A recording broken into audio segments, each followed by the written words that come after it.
கர்த்தருடைய பரிசுத்த நாமத்திற்கு இந்த மாலை வேளையிலே மகிமை உண்டாவதாக. நம் இரட்சகராகிய இயேசு கிறிஸ்துவின் நாமத்திலும் ஆஸ்டின் தமிழ் சபையின் சார்பாகவும் உங்களை அன்போடு இந்த மாலை வேளையில வரவேற்கிறேன்.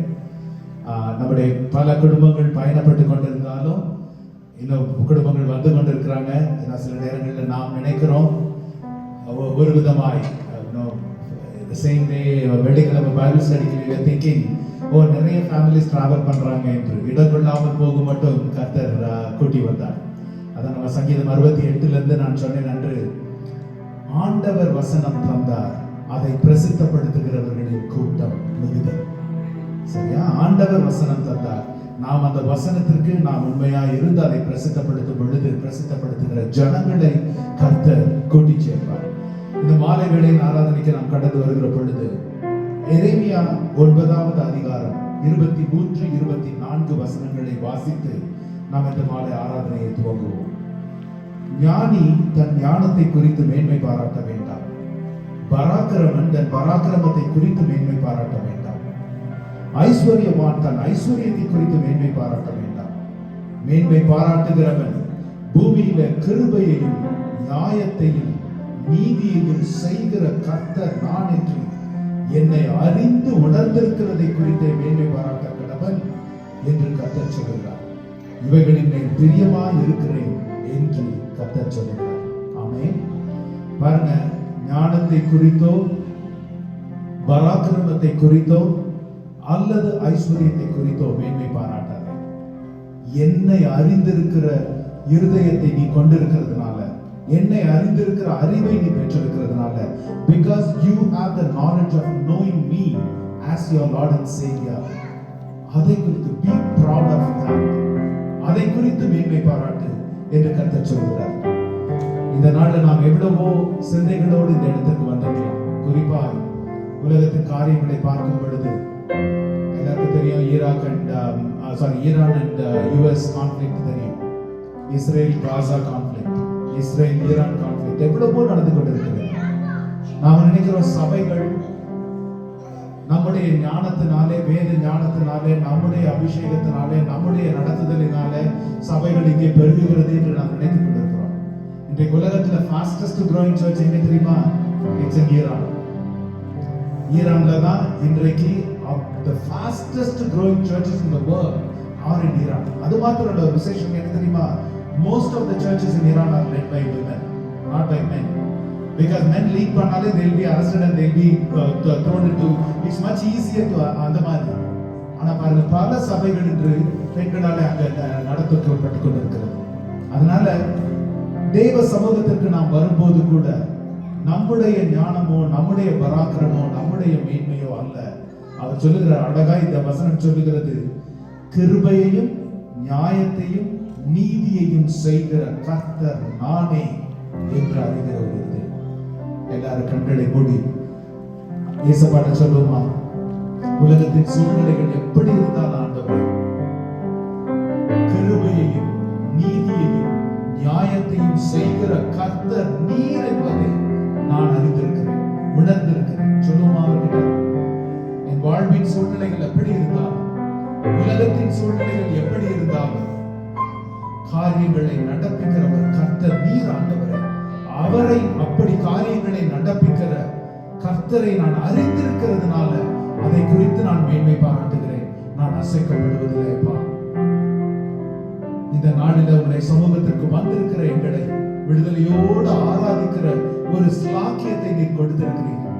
ஈரான் போன்ற தேசங்களில எவ்வளவோ நெருக்குதல்களுக்கு மத்தியில சபை அக்கினியை போல் விரைவாய் பரவி கொண்டிருக்கிறது. தகப்பனே, ஒரு உணர்வுள்ள இருதயத்தை எங்களுக்கு கொடுங்க. வசனம் கிடைக்காத பஞ்ச காலம் வரப்போகிறது என்று வேதம் எச்சரிக்கிறது. அந்த நாட்களுக்குள்ளாய் நாங்கள் கடந்து செல்லுவதற்கு முன்பாய் உம்முடைய வசனத்தை நாங்கள் சுதந்திரித்துக் கொள்ள, உம்முடைய அபிஷேகத்தை நாங்கள் சுதந்திரித்துக் கொள்ள எங்க இருதயங்களை நீர் ஏவுவீராக. மீதமுள்ள வேலையை நீர் பொறுப்பெடுத்துக் கொள்ளும். இந்த மாலை வேளையில கர்த்தாவே, வசனத்தின் வேளை, ஜெபத்தின் வேளை, ஆராதனையின் வேளை, அப்பா உம்முடைய பிரசங்கத்தின் வேளை, சகலத்திலும் ஆண்டவரே ஆவியானவர் நீர் வழி நடத்தும்படிக்காய் ஜெபிக்கிறோம் ஆண்டவரே. இயேசுவானவர் பேசின வசனங்களை எங்களுக்கு நினைப்பூட்டும்படிக்காய் உம்முடைய கரத்துல எங்களை தாழ்த்தி ஒப்பு கொடுக்கிறோம். நீர் மாத்திரம் மகிமைப்படுவீராக. இயேசுவின் வல்லமையுள்ள நாமத்தில் ஜெபிக்கிறோம் ஜீவனுள்ள நல்ல பிதாவே. ஆமென், ஆமென். ஹல்லேலூயா. எல்லாம் சந்தோஷமா இருக்கிறீங்களா? எல்லாம் எழுந்து நின்று உற்சாகமாய் இயேசு நீங்க இருக்கையில நாங்க சோர்ந்து போகல.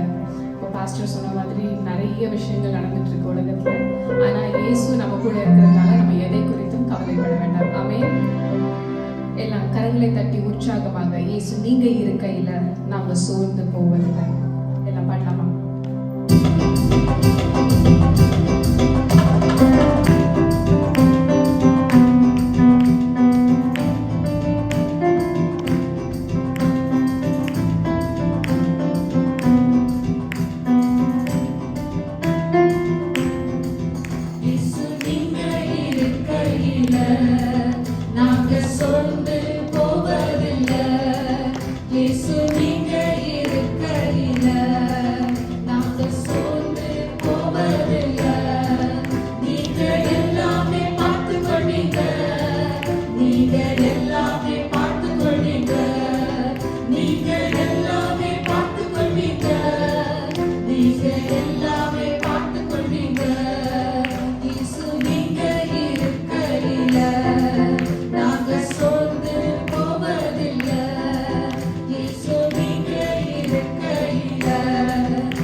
எத்தனை பேர் விசுவாசிக்கிறீங்க இயேசு நம்ம கூட இருந்தா நம்ம வேற எதை குறித்தும் கவலைப்பட வேணாம். ஆமென். அவர் நமக்காக சிந்தின ரத்தம் நம்முடன் இருப்பதனால நம்ம எதை குறித்தும் பயப்பட வேண்டாம். He is going to protect us. எத்தனை பேர் இயேசுவின் ரத்தத்துல வல்லமை இருக்குன்னு விசுவாசிக்கிறீங்க? ஹல்லேலூயா. இந்த பாடல் கூட ரத்த கோட்டைக்குள்ளே நான் நுழைந்து விட்டேன், இனி எதுவும் அணுகாது. நம்மளை சுற்றி என்ன நடந்தாலும் சூழ்நிலை எப்படி மாறினாலும் சரி, நம்மளுடைய இயேசுவும் அவருடைய ரத்தமும் நம்ம கூட இருக்கும்போது நம்ம எதை குறித்தும் பயப்பட வேண்டாம். எல்லாம் உற்சாகமா கரங்களை தட்டி இந்த பாட்டு நம்ம பாட போறோம். ரத்த கோட்டைக்குள்ளே நான் நுழைந்திருக்கேன், இனி எதுவும் என்னை அணுகாது.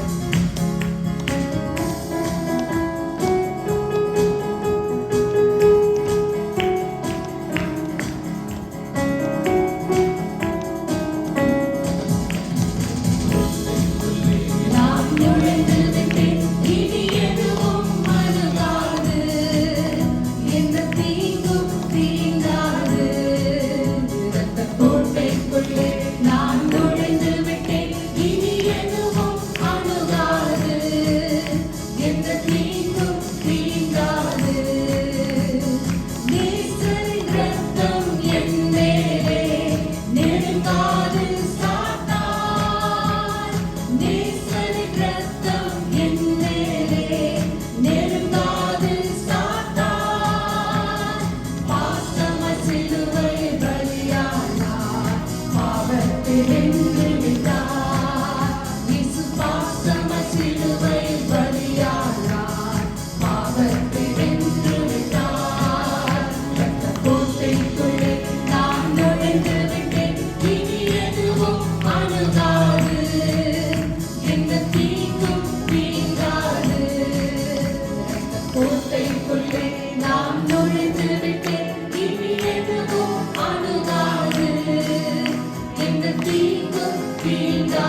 உதவின எபினேசரே, இனியும் காத்திடுவார். இம்மட்டும் உதவின எபினேசரே, இனியும் காத்திடுவார். உலகிலே இருக்கும் அவனை விட என் தேவன் பெரியவர். எல்லா கரங்களை உயர்த்தி சொல்லலாம். இந்த உலகிலே இருக்கும் அவனை விட என் தேவன் பெரியவரே. ரத்தக் கோட்டைக்குள்ளே நான் நுழைந்து விட்டேன், இனி எதுவும் அணுகாது, எந்த தீங்கும் தீண்டாது. ரத்தக் கோட்டைக்குள்ளே நான் நுழைந்து விட்டேன், இனி எதுவும் அணுகாது, எந்த தீங்கும் தீண்டாது. தேவனை ஒளியும் மீட்புமானார், யாருக்கு அஞ்சிடுவேன்? தேவனை ஒளியும் மீட்புமானார், யாருக்கு அஞ்சிடுவேன்? அவரே என் வாழ்வின் பெலனானார், யாருக்கு பயப்படுவேன்?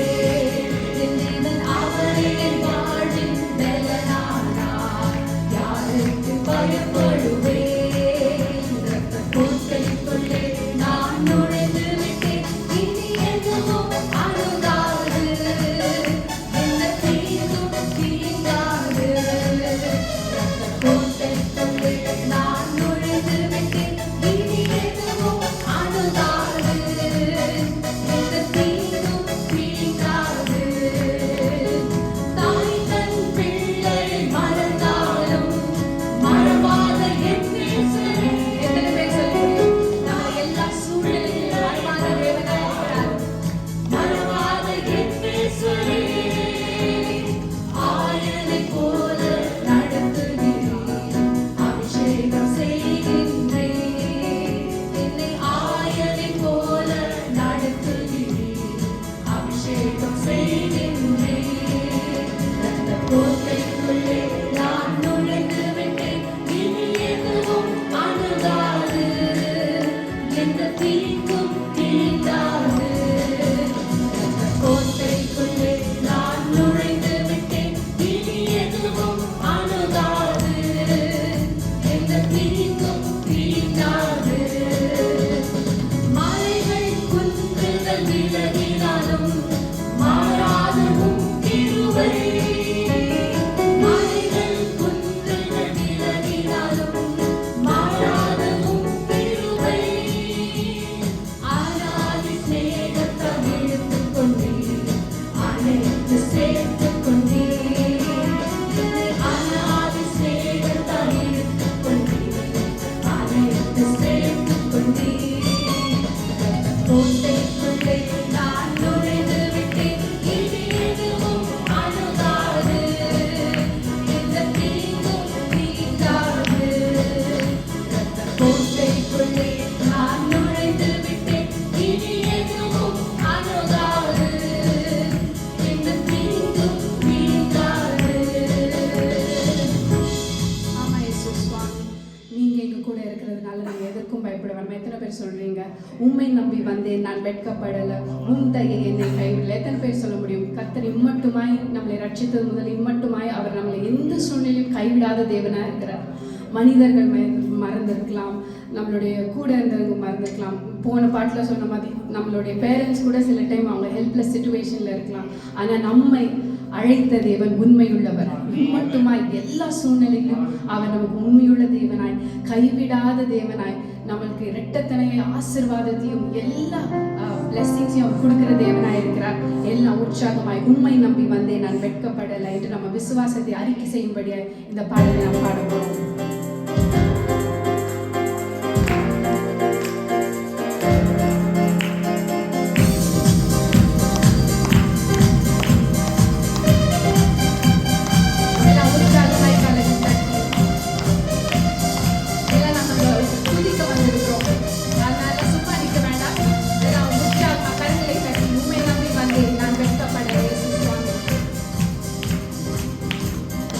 உம்மை நம்பி வந்தேன், நான் வெட்கப்படலை.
நம்ம உண்மையே நம்பி இருக்கிற ஜனமாய் இருக்கிறோம் என்று சொல்வோமா? வாய்களை திறந்து இயேசு சுவாமி, உண்மை மாற்றம் எங்களுடைய பணத்தை அல்ல, எங்களுடைய பதவியை அல்ல, எங்களுடைய வேலையை அல்ல, எங்களுக்கு இருக்கிற எந்த ஆஸ்தியும் சொத்துகளும் கிடையாது இயேசு சுவாமி. நாங்கள் உண்மையை நம்பி இருக்கிற ஜனமாய் இருக்கிறோம் இயேசு சுவாமி. நீங்களே எங்களுடைய ஜீவனாய் இருக்கிறீர், நீங்களே எங்களுடைய சத்தியமாய் இருக்கிறீர், நீங்களே எங்களுடைய வழியாய் இருக்கிறீர் என்று நம்ம சொல்வோமா? எல்லாம் வாய்களை திறந்து இயேசு சுவாமி, நீங்களே இயேசு சுவாமி, நீங்க ஒருவர் மாத்திரம் எங்களுடைய வாழ்க்கையில் இருந்தால் எல்லா சூழ்நிலைகளும் நாங்கள் கடந்துட முடியும் என்ற விசுவாசத்தோட இந்த பாடை கூட உண்மையை நம்பியுள்ளோமே ஏசையா, உண்மையை நம்பியுள்ளோமே என்ற பாடலை நாம் பாட போறோம். அவரை நம்ம நம்பி இருக்கிற ஜனமாய், ஒரு கூட்ட ஜனமாய் நம்மளை பிரித்தெடுத்திருக்கிறார். அதற்காக நன்றி செலுத்தி இந்த பாடலை நம்ம பாட போறோம்.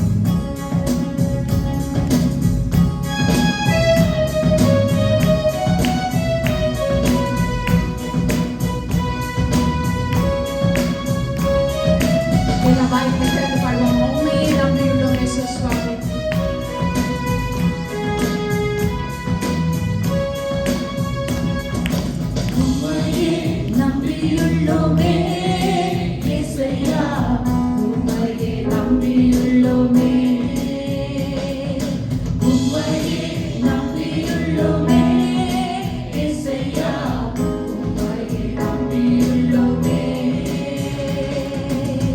நீரே என் ஜீவன், நீரே என் சத்தியம், நீரே என் வழியும் ஐயா.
எல்லாவற்றையும் நம்மளுடைய கர்த்தர் கையில கொடுத்துட்டா நம்ம எதை குறித்து கவலைப்பட வேண்டாம். அவர்கிட்ட நம்ம ஜபத்திலையும் விண்ணப்பத்திலையும் நம்ம கேட்டுட்டோம்னா ஆனா அதுக்கப்புறம் அதை பத்தி நம்ம கவலையே பட வேண்டாம். சரியா? எல்லாரும் கண்களை மூடி கரங்களை உயர்த்தி, இயேசு சுவாமி, நீங்களே எங்களுடைய வாழ்க்கையில் இருக்க எல்லா தேவைகளையும் எல்லா சூழ்நிலைகளையும் மாற்ற வல்லவராய் இருக்கிறீர். எங்களுடைய எல்லா பாரங்களையும் எல்லா இயேசு சுவாமி எங்களுடைய மனதின் வேதனைகளையும் இயேசு சுவாமி எங்களுடைய எல்லா சந்தேகங்களையும் நாங்கள் உங்களுடைய கையில கொடுக்குறோம் என்று நம்ம ஒரு விசுவாசத்தோடு கூட கர்த்தர் மேல் பாரத்தை வைத்து விடு. கலங்கி தவிக்காதே. அவரே நம்மை ஆதரிப்பார், அதிசயம் செய்வார். எத்தனை பேர் விசுவாசிக்கிறீங்களா? அவர் அதிசயம் செய்கிற தேவனாய் இருக்கிறார். இன்றும் அவர் பைபிள்ல நம்ம 2000 வருடங்களுக்கு முன்பாக மாத்திரமில்லை, இன்றைக்கும் அவர் நம்முடைய வாழ்க்கையில டே டு டே அதிசயத்தை செய்கிற தேவனாய் இருக்கிறார். ஒரு விசுவாசத்தோடு கூட இந்த பாடலை நாம ஒரு வர்ஷிப்பாக நம்ம கடவுளுக்கு நம்ம இந்த பாடலை நம்ம பாட போகிறோம்.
your voice as an instrument.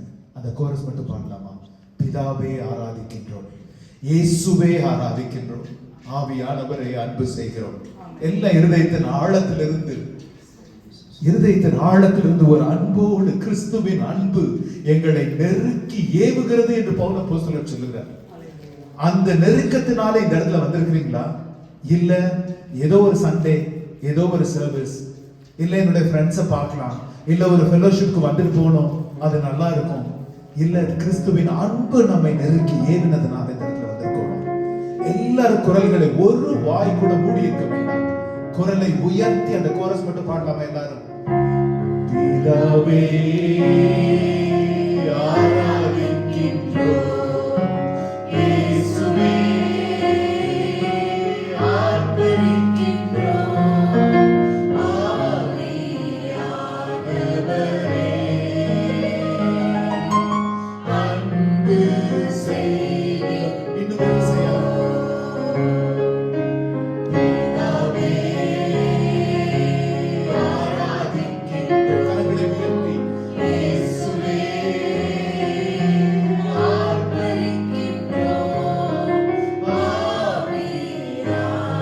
ஆவியானவரே அன்பு செய்கின்றோம்,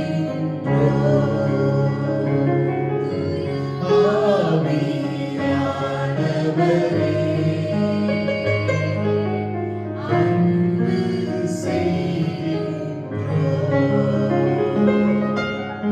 ஞானி தன் ஞானத்தை குறித்தும், பராக்கிரமன் தன் பராக்கிரமத்தை குறித்தும், ஐஸ்வர்யவான் தன் ஐஸ்வர்யத்தை குறித்தும் மேன்மை பாராட்ட வேண்டாம்.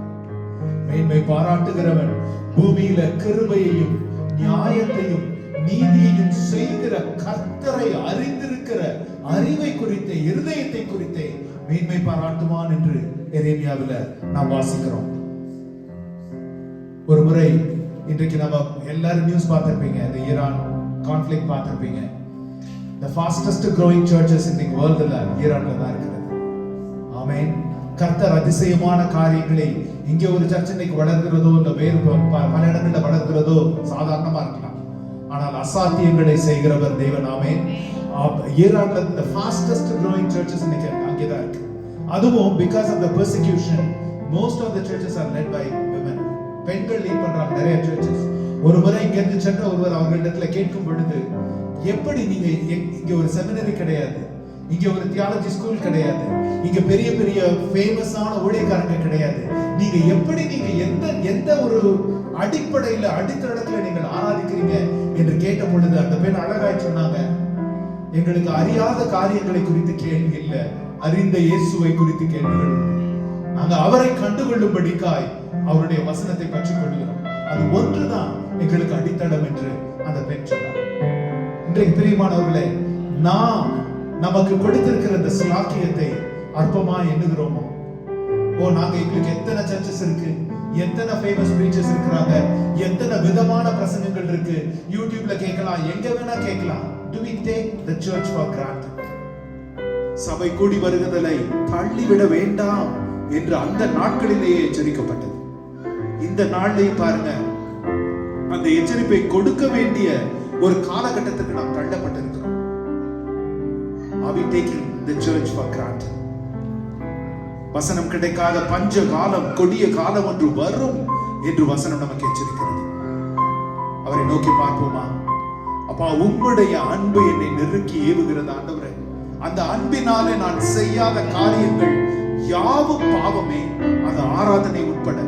இருதயத்தின் ஆழத்திலிருந்து நான் உம்மை நேசிக்காமல் உம்மை ஆராதிப்பேன் என்றால், எரேமியாவை கொண்டு நீங்க இஸ்ரவேல் ஜனங்களுக்கு சொன்னீர், அவர்கள் உதடுகள் எனக்கு அருகாமையில் இருக்கிறது, அவர்கள் இருதயமோ எனக்கு தொலைவாய் இருக்கிறதுன்னு சொன்னீங்க ஆண்டவரே. இந்த நாள்ல இருதயத்தின் ஆழத்திலிருந்து உம்மை நேசிக்கிற ஆண்டவரே, அந்த நேசம் உம்மேல் மாத்திரம் அல்ல, சபையில என்னோடு நிற்கிற சகோதர சகோதரிகள் மேலும் அது வெளிப்படுகிறது ஆண்டவரே, வெளிப்படுகிறது. நீங்கள் ஒருவர் மேல் ஒருவர் வைத்திருக்கும் அன்பினால சீஷர்கள் என்று அறிந்து கொள்வீர்கள் என்று சொன்னீங்க ஆண்டவரே. இந்த நாளில எவர் மேல் எனக்கு மனஸ்தாபம் இருக்கிறதோ, எவர் மேல் எனக்கு ஒரு குறைகள் இருக்கிறதோ, தகப்பனே, நான் உம்மை நேசிக்கிறது போல என் சகோதர சகோதரிகளை நேசிக்கிற ஆண்டவரே, நான் உம்மை வாஞ்சிக்கிறேன் ஆண்டவரே. நீர் எனக்காய் என்னை மகனாய் மகளாய் தெரிந்து கொண்டீரே தகப்பனே. எனக்கு சகோதர சகோதரிகளாய் சபையில நீர் கொடுத்திருக்கிறீரே ஆண்டவரே. எவரை குறித்தும் என் நாவு முறுமுறுக்காதபடிக்கு, யோபு சொன்னது போல உமக்கு எதிராய் பாவம் செய்யாதபடிக்கு என் கண்களுக்கு நான் ஒரு கண்களோடு உடன்படிக்கை செய்து கொண்டேன் என்று சொன்னது போல தகப்பனே, எங்கள் நாவோடு நாங்கள் ஒரு உடன்படிக்கை செய்யும்படிக்காய் உம்மை துதிக்கிற உம்மை ஆராதிக்கிற அதே நாவினால நாங்கள் புறங்கூறாதபடிக்கு தகப்பனே, ஒரு தேவ அன்பு எங்க இருதயங்களில் ஊற்றப்படட்டும். அந்த அன்பை ஊற்றுகிற ஆவியானவர் எங்கள் மேல் ஊற்றப்படட்டும் ஆண்டவரே. அவர் வரும் பொழுது வனாந்தரம் வயல்வெளி ஆகும் ஆண்டவரே. என் வாழ்வில, எங்கள் ஒவ்வொருவருடைய வாழ்க்கையில வனாந்தரமா இருக்கிற இடங்கள் வயல்வெளி ஆகட்டும். நேசரின் ரத்தம் எங்கள் மேல் இருக்கிறதை சத்துருவும் இந்த உலகமும் காணட்டும் ஆண்டவரே. ஒரு வித்தியாசத்தை உணரட்டும். அப்படி உணர பண்ணுகிற ஒரு அன்பு, தேவ அன்பு எங்க இருதயங்களில் ஊற்றப்படும்படிக்காய் ஜெபிக்கிறோம் ஆண்டவரே. அசாத்தியங்களை சாத்தியமாக்குகிற தேவன் நீ, அசாத்தியங்களை சாத்தியமாக்குகிற தேவன். இந்த நாளிலே இந்த இடத்துல என்ன அசாத்தியங்கள் இருக்கிறதோ, அது சரீர பிரகாரமான, ஆவிக்குரிய, பொருளாதார, வேலை சம்பந்தமான என்ன அசாத்தியங்கள் இருக்கிறதோ இயேசுவின் நாமத்தினால சாத்தியமாகும்படிக்காய் ஜெபிக்கிறோம் ஆண்டவரே. தேவ கரம் நீட்டப்படும்படிக்காய் ஜெபிக்கிறோம். தேவ அன்பு ஊற்றப்படும்படிக்காய் ஜெபிக்கிறோம். குடும்பம் சபையா எழும்பி நிற்கும்படிக்காய், குட்டி சபைகளாகிய குடும்பங்கள் ஒன்று கூடி வந்து ஒவ்வொரு வாரமும் நாங்கள் உம்மை உணர்வுள்ள இருதயத்தோடு ஆராதிக்கும்படிக்காய் எங்களை தாழ்த்தி ஒப்புக் கொடுக்கிறோம் ஆண்டவரே. மீதமுள்ள வேலையை நீர் பொறுப்பெடுத்துக் கொள்ளும். வசனத்தின் வேளையில நீர் எங்களோடு இடைபடுவீராக. ஆவியானவர் நீர் எங்களோடு பேசுவீராக. நீர் சொல்லி எங்களுக்கு போதிக்காவிட்டால் நாங்கள் கற்றுக்கொள்ளுகிறது ஒன்றுமல்ல. வெள்ளிக்கிழமை அப்பா பைபிள் ஸ்டடியில அபரிமிதமாய் கடந்து வந்தீரே தகப்பனே, எங்களுக்கு கற்றுக் கொடுத்தீரே தகப்பனே. கற்றுக்கொள்ள நாங்க வந்திருக்கிறோம். அந்த சிறு பிள்ளை சாமுவேலை போல சொல்லுகிறோம், ஆண்டவரே பேசும் அடியார்கள் நாங்கள் கேட்க காத்திருக்கிறோம் ஆண்டவரே. இயேசுவின் வல்லமையுள்ள நாமத்தில் ஜெபிக்கிறோம் ஜீவனுள்ள நல்ல பிதாவே. ஆமென், ஆமென். எல்லாரும் அமரலாம். announcements. Praise the Lord. Welcome you all in the name of Jesus Christ. இந்த வாரத்துக்கு அனௌன்ஸ்மெண்ட், இந்த வாரம் நைட் ப்ரேயர் இருக்குது. இன்றைக்கி இந்த வாரம் நைட் ப்ரேயர் வந்து அலெக்ஸ் வீட்டில் நடக்கும். ஸோ அலெக்ஸ் பாஸ்டர் வீட்டில் நடக்கும். Then as usual, July 4th picnic and I think you got mails. Please sign up accordingly. And Labor Day weekend retreat. Those are things, important announcements. இந்த வாரத்தோட birthdays and anniversaries, June 22nd to June 28th. If you can come forward, I will pray for you. Thank you. So இந்த இரண்டு காரியங்களை மாத்திரம். ஒன்று, அந்த July 4th picnic. If you are நிறைய families travel பண்ணுறாங்க தெரியும், அதனால் முன்னாடியே கவுண்ட் தெரிஞ்சால் தான் we can make arrangements for all the barbecue and everything. We have to make arrangements. அதனால் if you could register, ஏற்கனவே இமெயில் பப்ளிஷ் பண்ணியிருக்கோம், you can register. அதே மாதிரி ரெட்ரீட்டுக்கும் அதி சீக்கிரத்தில் we will have notification set out. அதுக்கும் நீங்கள் if you, those who are available, if you could register, that will be August 30th and 31st retreat. Labor Day weekend, Labor Day அந்த இதுக்கு முந்தின weekend. ஆக்சுவலாக இட்ஸ் ஆல்வேஸ் எவ்ரி இயர். இது ரெண்டு ஈவெண்ட்டுமே, July 4th is always our picnic, annual picnic, and Labor Day weekend is always our retreat. அதனால keep that in your mind. and இந்த நாளில் கர்த்தருடைய வசனத்தை நம்ம மத்தியில் பகிர்ந்து கொள்ளும்படிக்காய் சிஸ்டர் லிஸி வந்து பகிர்ந்து கொள்வாங்க. Praise the Lord. Praise the Lord. சந்தோஷமா இருக்கீங்களா? எல்லாம் ரொம்ப சோகமா அமைதியா இருக்கீங்க. நம்ம தான் ரொம்ப அருமையாக நம்ம பாடணும்ல, ஏசி நீங்கள் இருக்கையில் நாங்கள் சோர்ந்து போவதே இல்லை, நீங்கள் எல்லாமே பார்த்து கொள்ளுவீர்கள் என்று சொல்லி. ஆமென், ஆமென், ஆமென். அல்லேலூயா. கர்த்தருடைய நாமம் மகிமைப்படுவதாக. கர்த்தர் நல்லவர், அவர் கிருபை என்றும் உள்ளது. ஆமென். இந்த நாளிலே கூட இல்லையா, நம்ம இந்த இடத்துல ஆண்டு நம்மளை கூட்டி சேர்த்திருக்கிறார் அப்படின்னா அது அவருடைய மகா பெரிய தயவு இல்லையா. இல்லைன்னா நம்ம எங்கேயோ இருந்திருக்கலாம் ஒருத்தரும். ஆனால் இந்த மாலை வேளையில் ஆண்டவருடைய சமூகத்தில் ஆண்டவர் நம்மளை கூட்டி சேர்த்திருக்கிறாங்க. அவருடைய சமூகத்தில் பரிபூர்ண ஆனந்தமும் அவருடைய வலது பார்சத்தில் நித்திய பேரின்பமும் உண்டு. ஆமென், ஆமென். அல்லேலூயா. கொஞ்ச நேரமா மற்ற எல்லா என்னென்ன யோசனைகள், பாரங்கள், கவலைகள் இருக்கிறதோ எல்லாவற்றையும் நம்ம கொஞ்சம் ஒதுக்கி வைத்து விட்டு ஆண்டோடைய வார்த்தையை நம்ம கொஞ்சம் நம்ம தியானிப்போம். கர்த்தர் நம்ம ஒவ்வொருவரும் நிச்சயமா பேசுவார். ஆண்டோடைய வார்த்தைகள் ஒரு நாளும் வெறுமையா திரும்புவது அல்ல இல்லையா? ஆண்டோட வார்த்தைகள் ஒரு நாளும் வெறுமையா திரும்புவது அல்ல. இந்த நாளிலே நம்ம செய்திக்காக நம்ம எடுத்துக்கொள்கிற வேத பகுதி வந்து ரூத்துடைய சரித்திரத்தை தான் நம்ம இன்றைக்கு நம்ம தியானிக்க போகிறோம். We are going to meditate the book of Ruth இல்லையா? ரூத்துடைய the book of Ruth அந்த புக்கில் தான் நம்ம இருக்கிறோம். ஸோ அதை கூட நீங்கள் எடுக்கும்படியாக நான் கேட்டுக்கொள்கிறேன். நம்ம ஒரு நிமிஷம் ஜெபித்து அப்படி நம்ம ஆரம்பிப்போம். தகப்படே உண்மை நன்றியோடு நாங்கள் உண்மை துதிக்கிறோம், உண்மை ஸ்தோத்தரிக்கிறோம்ப்பா. ஆண்டவரே இந்த வேளையில் ஆண்டவரே எங்கள் மத்தியில் கர்த்தரே ஆண்டவரே நீர் வந்தபடினாலும் உமக்கு நாங்கள் நன்றி செலுத்துகிறோம். சகல துதிக்கும் கனத்துக்கு பாத்திரமா நீர் ஒருவர் மாத்திரமே ராஜா. நன்றி ஆண்டவரே. இந்த வேலையெல்லாம் பரிசுத்த ஆவியானவர் நீர் எங்களோடு கூட இடைப்படுவீராக அப்பா. ஆண்டவரே கர்த்தாவே கேட்க காதுள்ளவன் கேட்க கடவன்னு சொல்லிட்டீங்க ஆண்டவரே. கர்த்தாவே ஸ்தோத்திரம். நன்றி அப்பா. எல்லா தடைகளும் விலகட்டும் இயேசுவின் நாமத்தினால. ஆண்டவரே நீர் பெரிய காரியங்களை செய்யுங்க அப்பா. நீர் எங்களோடு கூட பேசுவீராக. எங்களை தாழ்த்து விட கருத்துல நாங்கள் ஒப்பு கொடுக்குறோம். இயேசுவின் மூலம் ஜெபிக்கிறோம் நல்ல பிதாவே. ஆமென் ஆமென். ரூத்துடைய சரித்திரம் இல்லையா நம்ம எல்லாருக்கும் நல்லா தெரியும் இல்லையா? நம்ம ரூத்தோட சரித்திரத்தை நம்ம நன்றாக அறிந்திருக்கிறோம். எல்லாம் எடுத்திருப்பீங்க புக்கில், அந்த பைபிளில் எடுத்து வச்சுக்கலாம். ஒரு சில வசனங்களை வந்து ஆவியானோட துணையோடு நான் உங்களோடு பகிர்ந்து கொள்ள விரும்புகிறேன் இந்த மாலை வேளையில். அந்த ரூத்தினுடைய சரித்திரத்தில் வந்து முக்கியமான கேரக்டர் வந்து நம்ம ரூத் இல்லையா? அந்த ரூத் வந்து ரூத் அண்ட் போவாஸ் 2 பேர் ரூத் சரித்திரத்தில் இல்லையா? அந்த ரூத் வந்து சபைக்கு அடையாளமாக இருக்கிறது. ரூத் யாருக்கு அடையாளமாக இருக்கிறது? சபைக்கு அடையாளமாக. சபை என்பது யாரு? சபைனா யாரு? நம்ம தான் சபை இல்லையா? விசுவாசிகள் நம்ம தான் வந்து we are the church. ஆமென். நம்ம தான் சபை. அப்ப ரூத் வந்து சபைக்கு அடையாளமா இருக்கிறது. போவாஸ் கிறிஸ்துவுக்கு அடையாளமாக இருக்கிறார். பிகாஸ் போவாஸ் தான் வந்து he is a kingsman, he is a redeemer இல்லையா? அந்த போவாஸ் வந்து யாருக்கு அடையாளமா இருக்கிறாருன்னா கிறிஸ்துவுக்கு அடையாளமாக இருக்கிறார் இல்லையா? அதை மைண்ட்ல நம்ம வச்சுக்குவோம். நம்ம அந்த அடிப்படையில் ஒரு சில வசனங்களை நான் வந்து ஹைலைட் பண்ணி காட்ட விரும்புகிறேன். இந்த ரூத்தோட சரித்திரத்தில் 4 சாப்டர்ஸ் இருக்குது, 4 சாப்டர்ஸ் இருக்குது ரூத்தோட சரித்திரத்தில். அந்த ரூத்தோட பேக்ரவுண்ட் அது என்ன அப்படின்னு நமக்கு நல்லா தெரியும் இல்லையா? நகோமி இல்லையா? அவங்க ரூத்தோட மாமியார். நகோமிக்கு வந்து எலிமெலேக் நகோமி இவங்க 2 பேரும் வந்து பெத்லெஹேம்ல இருந்து, பெத்லெஹேம்ல வந்து அதிகமான ஒரு பஞ்சம் உண்டான உடனே அங்கிருந்து வந்து எங்க போயிடுறாங்க? மோவாபுக்கு போயிடுறாங்க இல்லையா? மோவாபுக்கு போயிடுறாங்க. எலிமெலேக்கும் ரூத்து அவங்களோட 2 மகன்கள் மக்லோன் கிளியோன்னு சொல்லிட்டு அவங்க எல்லாம் அங்கே போய் மோவாப் தேசத்தில் குடியிருக்கிறாங்க. அவங்க பிள்ளைங்களுக்கு அங்கேயே திருமணம் பண்ணி வைக்கிறாங்க. மோவாப ஸ்திரீகளை திருமணம் பண்ணி வைக்கிறாங்க. அந்த இடத்துல என்ன ஆகுது?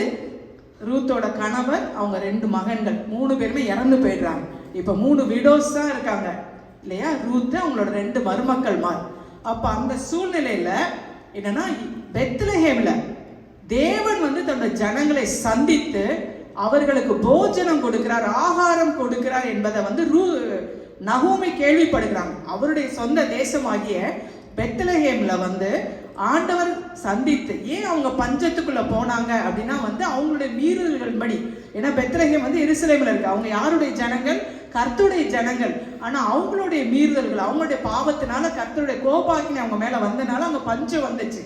அந்த பஞ்சத்தினால தான் இவங்க அந்த ஊரை விட்டு வெளியே போயிருப்பாங்க இல்லையா? இப்போ மறுபடியும் வந்து 20 வருஷத்துக்கிட்ட அவங்க அங்க போயிடுறாங்க மோவாப் தேசத்துல.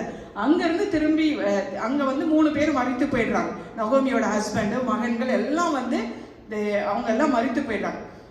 அப்ப வந்து என்னன்னா திரும்பவும் வந்து கர்த்தர் இறக்க செய்யறாரு தன்னுடைய ஜனங்களுக்கு. அங்க வந்து என்ன பண்றாங்க? அந்த பஞ்சத்தை போக்கி ஆகாரம் கொடுக்கிறாரு அப்படின்னு. ஆகாரம் கிடைக்குது அப்படின்னு நகோமி கேள்விப்பட்டு தன்னுடைய மருமக்களோட திரும்பி வரப்போ வர வழியில சொல்றாங்க, தன்னுடைய மருமகள் டாட்டர் இன் லாஸை பார்த்து சொல்றாங்க, நீங்க எல்லாம் உங்க அம்மா வீட்டுக்கு போங்க.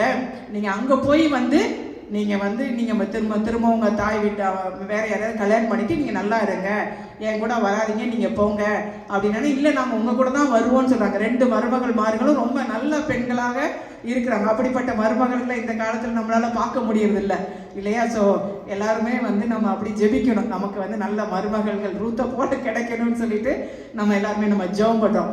ஆனாலும் வந்து இல்லையா, அவங்க வந்து இல்லை அவங்க கூட வர்றோன்னு சொல்றப்ப நகோமி சொல்றாங்க, இல்லை என் கூட வராதிங்க போங்க அப்படின்ன உடனே ஒரு மருமகள் வந்து மாமியை முத்தமிட்டு சத்தமிட்டு அழுது போயிடுறாங்க ஓர்பா இல்லையா.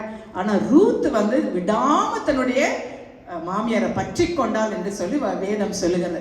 உம்மை விட்டு நான் திரும்பி நான் போக மாட்டேன் அப்படின்னு ரூத் ரொம்ப டிட்டர்மைண்டா வந்து அவ சொல்றா, நான் உங்க கூட தான் வருவேன் அப்படின்னு சொல்லிட்டு.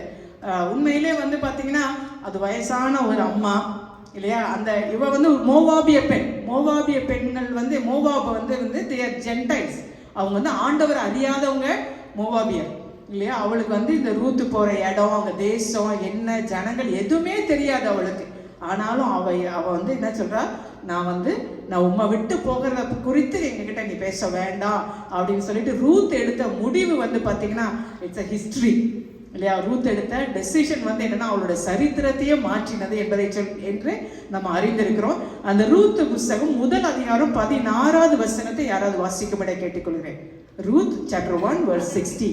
அதற்கு ரூத், நான் உம்மை பின்பற்றாமல் உம்மை விட்டு திரும்ப போவதை குறித்து என்னோட பேச வேண்டாம். நீர் போகும் இடத்திற்கு நானும் வருவேன், நீர் தங்கும் இடத்திலே நானும் தங்குவேன். உம்முடைய ஜனம் என்னுடைய ஜனம், உம்முடைய தேவன் என்னுடைய தேவன். ஆமென் ஆமென். சோ ரூத் வந்து மாமியார் கிட்ட சொல்றாங்க, நீ போகிற இடத்துக்கு நான் வருவேன், உம்முடைய ஜனம் என்னுடைய ஜனம், உம்முடைய தேவன் என்னுடைய தேவன் அப்படின்னு சொல்லிட்டு ஒரு பெரிய டெசிஷனை எடுத்து ரூத் வந்து என்ன பண்றாங்க சொல்றாங்க. இந்த வசனம் நம்ம நல்லாவே அறிந்திருக்கிறோம் இல்லையா. இந்த வசனத்துல 2 காரியத்தை நான் வந்து இந்த நாள்ல உங்களோட நான் விரும்புகிறேன். என்ன அப்படின்னா வந்துட்டு பாத்தீங்கன்னா, முதலாவது வந்து அவ எடுத்த டெசிஷன் முடிவு வந்து பாத்தீங்கன்னா ஒரு பெரிய ஒரு மாற்றத்தை ரூத்தோட வாழ்க்கையில உண்டாக்கினது. ஒரு டெசிஷன் அவங்க மாமியாரே சொல்றாங்க, நீ திரும்பி போயிரு அப்படின்னு. ஏன்னா உன்னோட அக்கா ஓர்பாலும் போயிட்டா, ஒரு சகோதரி போயிட்டா, நீயும் போன்னு சொல்லி அந்த அம்மா சொல்றாங்க. ஆனா விடாம வந்து அவ பாருங்க ஒரு பற்றி கொண்டு ஒரு டெசிஷனை எடுக்கிறான் இல்லையா. ரூத் யாருக்கு அடையாளமா நான் சொன்னேன், சபைக்கு அடையாளமா இல்லையா. சபை யாரு, நம்ம. இப்ப பிரியமானவர்களே, நம்மளுடைய வாழ்க்கையில நம்ம எடுக்கிற டெசிஷன்ஸ் முடிவுகள் வந்து ரொம்ப ரொம்ப ரொம்ப ரொம்ப முக்கியம் இல்லையா. அது நம்மளுடைய என்னன்னா நம்மளுடைய ஹிஸ்டரியவே மாத்திரும். நம்ம எடுக்கிற டெசிஷன்ஸ் வந்து பாத்தீங்கன்னா நம்மளுடைய ஜெனரேஷன்ஸையே அதை அஃபெக்ட் பண்ணும். நம்ம ஜெனரேஷன்ஸே அது வந்து பாதிக்கக்கூடியதா இருக்கு. நம்ம எடுக்கிற ஒவ்வொரு முடிவுகளும் ஒவ்வொரு நாளும் ஈச் அண்ட் எவ்ரி டே வந்து we are taking decisions. நம்ம உலக பிரகாரமான வாழ்க்கையில இப்ப பெண்களை எடுத்துக்கிட்டீங்கன்னா இன்னைக்கு என்ன சமைக்கிறதுலேருந்து ஒரு டெசிஷனை எடுக்க வேண்டியிருக்கு. இப்போ மென்னை எடுத்துக்கிட்டிங்கன்னா இன்னைக்கு என்ன ப்ராஜெக்ட், இன்னைக்கு என்ன பண்ணணும், இன்னைக்கு என்ன வேலைன்னு சொல்லிட்டு அவங்க சில காரியங்களை அவங்க வந்து முடிவுகளை எடுக்க வேண்டி இருக்குது இல்லையா. நம்மளுடைய உலக பிரகாரமான வாழ்க்கையில அதே மாதிரி தான் நம்முடைய ஸ்பிரிச்சுவல் லைஃப்லையும் நம்ம டெசிஷன்ஸை நம்ம எடுக்க வேண்டியவர்களாக நம்ம இருக்கிறோம் இல்லையா. ஆவிக்குரிய வாழ்க்கையில நம்ம அநேக முடிவுகளை நம்ம எடுக்கிறோம். நம்ம முடிவுகள் வந்து என்ன, நம்மளோட டெசிஷன்ஸ் வந்து it's a very very important. நம்ம வந்து என்னன்னா நம்ம இஷ்டத்துக்கு நம்ம வந்து ஓகே என்னமோ எனக்கு தோணுனதை நான் செய்யறேன் அப்படின்னு நம்ம செய்யவே முடியாது. நம்ம என்ன முடிவு எடுக்கிறோமோ அதுக்கு வந்துட்டு கான்சிக்வன்சஸ் இருக்குது. ரூத் எடுத்த முடிவு வந்து ரூத்தோட வாழ்க்கையில பெரிய ஒரு மாற்றத்தை உண்டு பண்ணுது. அதே போலதான் நம்ம எடுக்கிற முடிவுகள் வந்து நம்ம எல்லாவற்றிலும் ஆண்டவர் நமக்கு என்னன்னா தெளிந்த புத்தியை கொடுத்திருக்கிறாங்க இல்லையா. நம்ம வந்து உலகத்தார போல அவங்க இதை செய்யலாமா அதை செய்யலாமா மற்றவங்களை பார்த்தெல்லாம் டெசிஷன்ஸ் எடுப்பாங்க. ஆனா பிரியமானவர்களே, நம்ம ஆண்டோடைய பிள்ளைகள் வந்து கர்த்தரை நம்பிதான் நம்ம வந்து காரியங்களை நம்ம செய்யணும் இல்லையா. யோசனைகளை கர்த்தரத்துல ஒப்புவித்து அவர் மேல நம்பிக்கை இரு, அவரே வந்து காரியத்தை வாய்க்க பண்ணுவார் என்று சொல்லி. அப்ப நம்ம யோசனைகளை நம்ம யார் இடத்துல ஒப்புவிக்க வேண்டும், கர்த்தரிடத்துல தான் ஒப்புவிக்க வேண்டும். ஆகையினால நம்ம என்னன்னா நம்ம எடுக்கிற முடிவுகள் ரொம்ப முக்கியம்.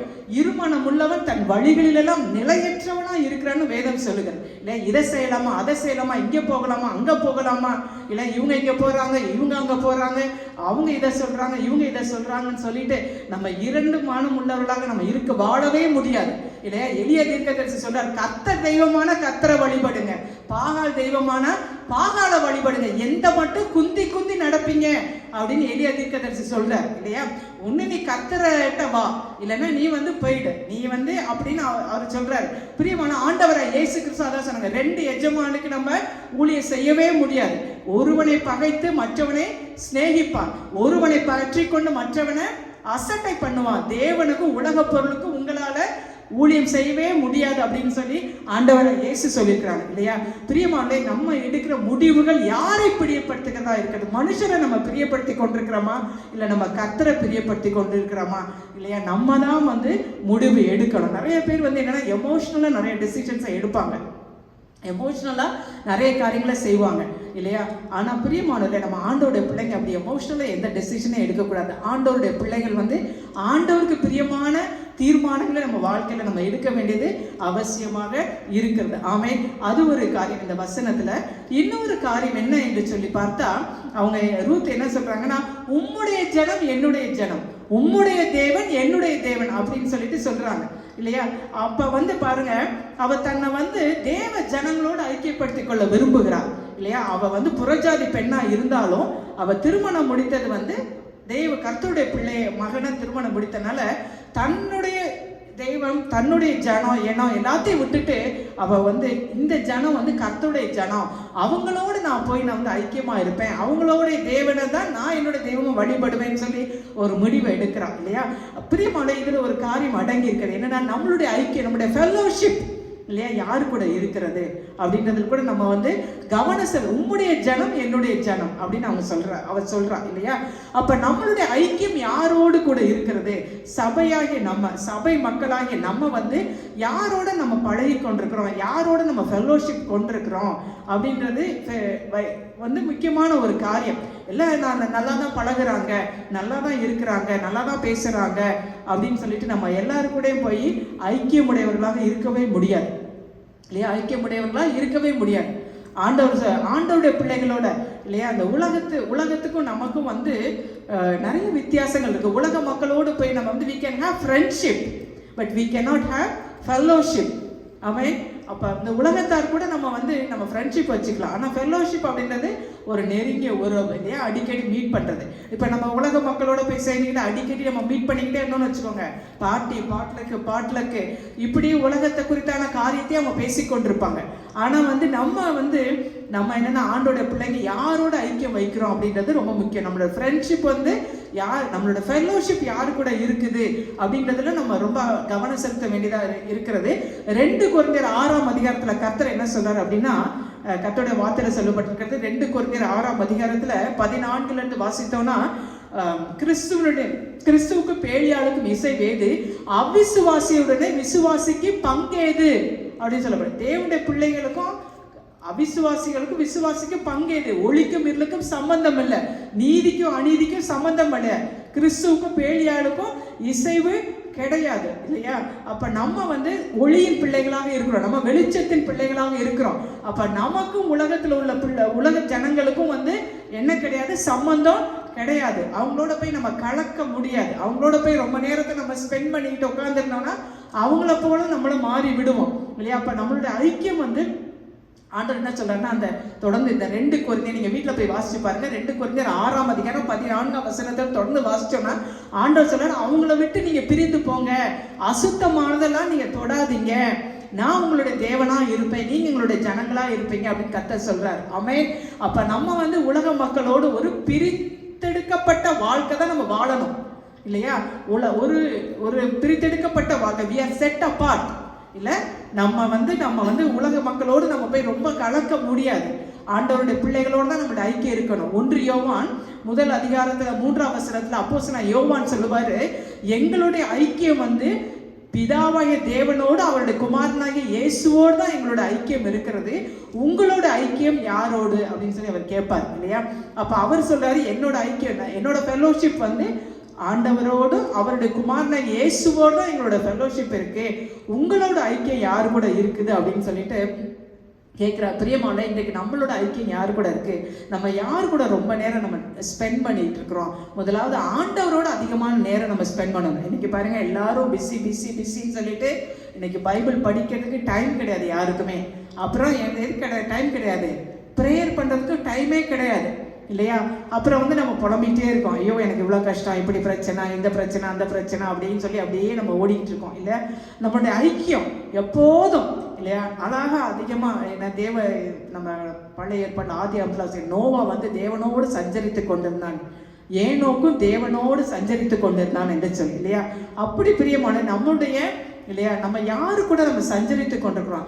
அதிகமான நேரத்தை வந்து ஆண்டவரோடு நம்ம செலவிடுகிறவர்களாக நம்ம இருக்கும் பொழுதுதான் வந்து பார்த்தீங்கன்னா நம்மளுடைய ஐக்கியம் முதலாவது தேவனோடு இருக்கணும் இல்லையா. அடுத்ததாக நம்மளுடைய ஐக்கியம் யார் கூட இருக்கணும் அப்படின்னா வந்து ஆண்டவருடைய பிள்ளைகளோடு கூட நிறைய டைம் நம்ம ஸ்பெண்ட் பண்ணணும். நம்மளுடைய ஐக்கியம் மற்றவர்களோடு நம்மளுடைய ஐக்கியம் நமக்கு ஐக்கியப்பட முடியாது. இந்த வசனத்திலேருந்து இந்த காரியத்தை நம்ம அறிந்து கொள்கிறோம். அப்படி ஒரு முடிவு பண்ணி ரூத் என்ன பண்ணுறாங்க, நகோமியோடு எங்கே வர்றாங்க, பெத்லகேமுக்கு வர்றாங்க இல்லையா. பெத்லகேமில் வந்து வராங்க. அப்போ வந்து அடுத்து வந்து என்னென்னா ரூத் வந்து என்ன சொல்கிறான்னா தன்னுடைய மாமியார்கிட்ட நான் போய் இந்த வயலில் போய் நான் கதிர் பொறுக்கிட்டு வரேன். யார் வயலில் எனக்கு வந்து எனக்கு தயவு கிடைக்குதோ அங்கே போய் நான் கதிரை நான் பொறுக்கிட்டு வரேன் அப்படின்னு சொன்னேன். சரி மகளே நீ போ அப்படின்னு சொல்லி மாமியார் அனுப்புகிறாங்க. தற்செயலாக அவள் போகிற வயல் வந்து யாரோட லேண்டு, அது போவாஸோட லேண்டு இல்லையா. போவாஸோட லேண்டில் போய் தற்செயலாக அவங்க போயிட்டு அவள் அந்த கதிர்களெல்லாம் பொறுக்கிறாள்.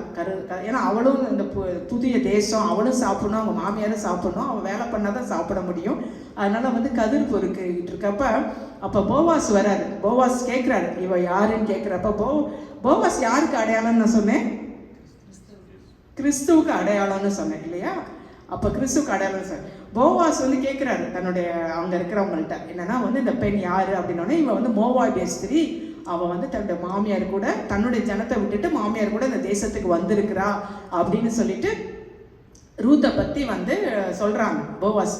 அப்போ மகளே வந்து நீ வேற இடத்துக்கு எங்கேயும் போக வேண்டாம், நீ இங்கேயே இரு அப்படின்னு சொல்லிட்டு வந்து சொல்கிறார். யார் போவாஸ் சொல்கிறார் ரூத்தை பார்த்து, நீ வேற வயலுக்கெல்லாம் போக வேண்டாம், இந்த வயலே இரு, கதிர் பொறுக்கிக்கொள்ளு, என்னோட வேலைக்காரிகளோட சேர்ந்து நீ அப்பம் சாப்பிட்டு தண்ணீரெல்லாம் குடித்துக்கொள்ளுன்னு சொல்லி அவளுக்கு வந்து ரொம்ப ஃபேவரபுளாக அவர்கிட்ட ஒரு கைடாக பேசுகிறாங்க.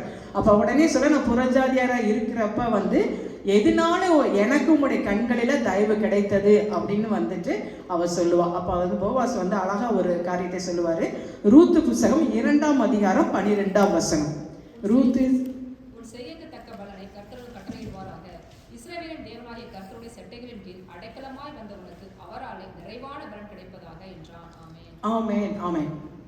அப்ப வந்து போவாஸ் சொல்றாரு, உன் செய்கைக்கு தக்க பலனை கர்த்தர் உனக்கு கட்டளையிடுவாராக. இஸ்ரவேலின் தேவனாய் கர்த்தருடைய செட்டைகளின் கீழ் அடைக்கலமாய் வந்த உனக்கு அவராலே நிறைவான பலன் கிடைப்பதாக என்று சொல்லி இல்லையா.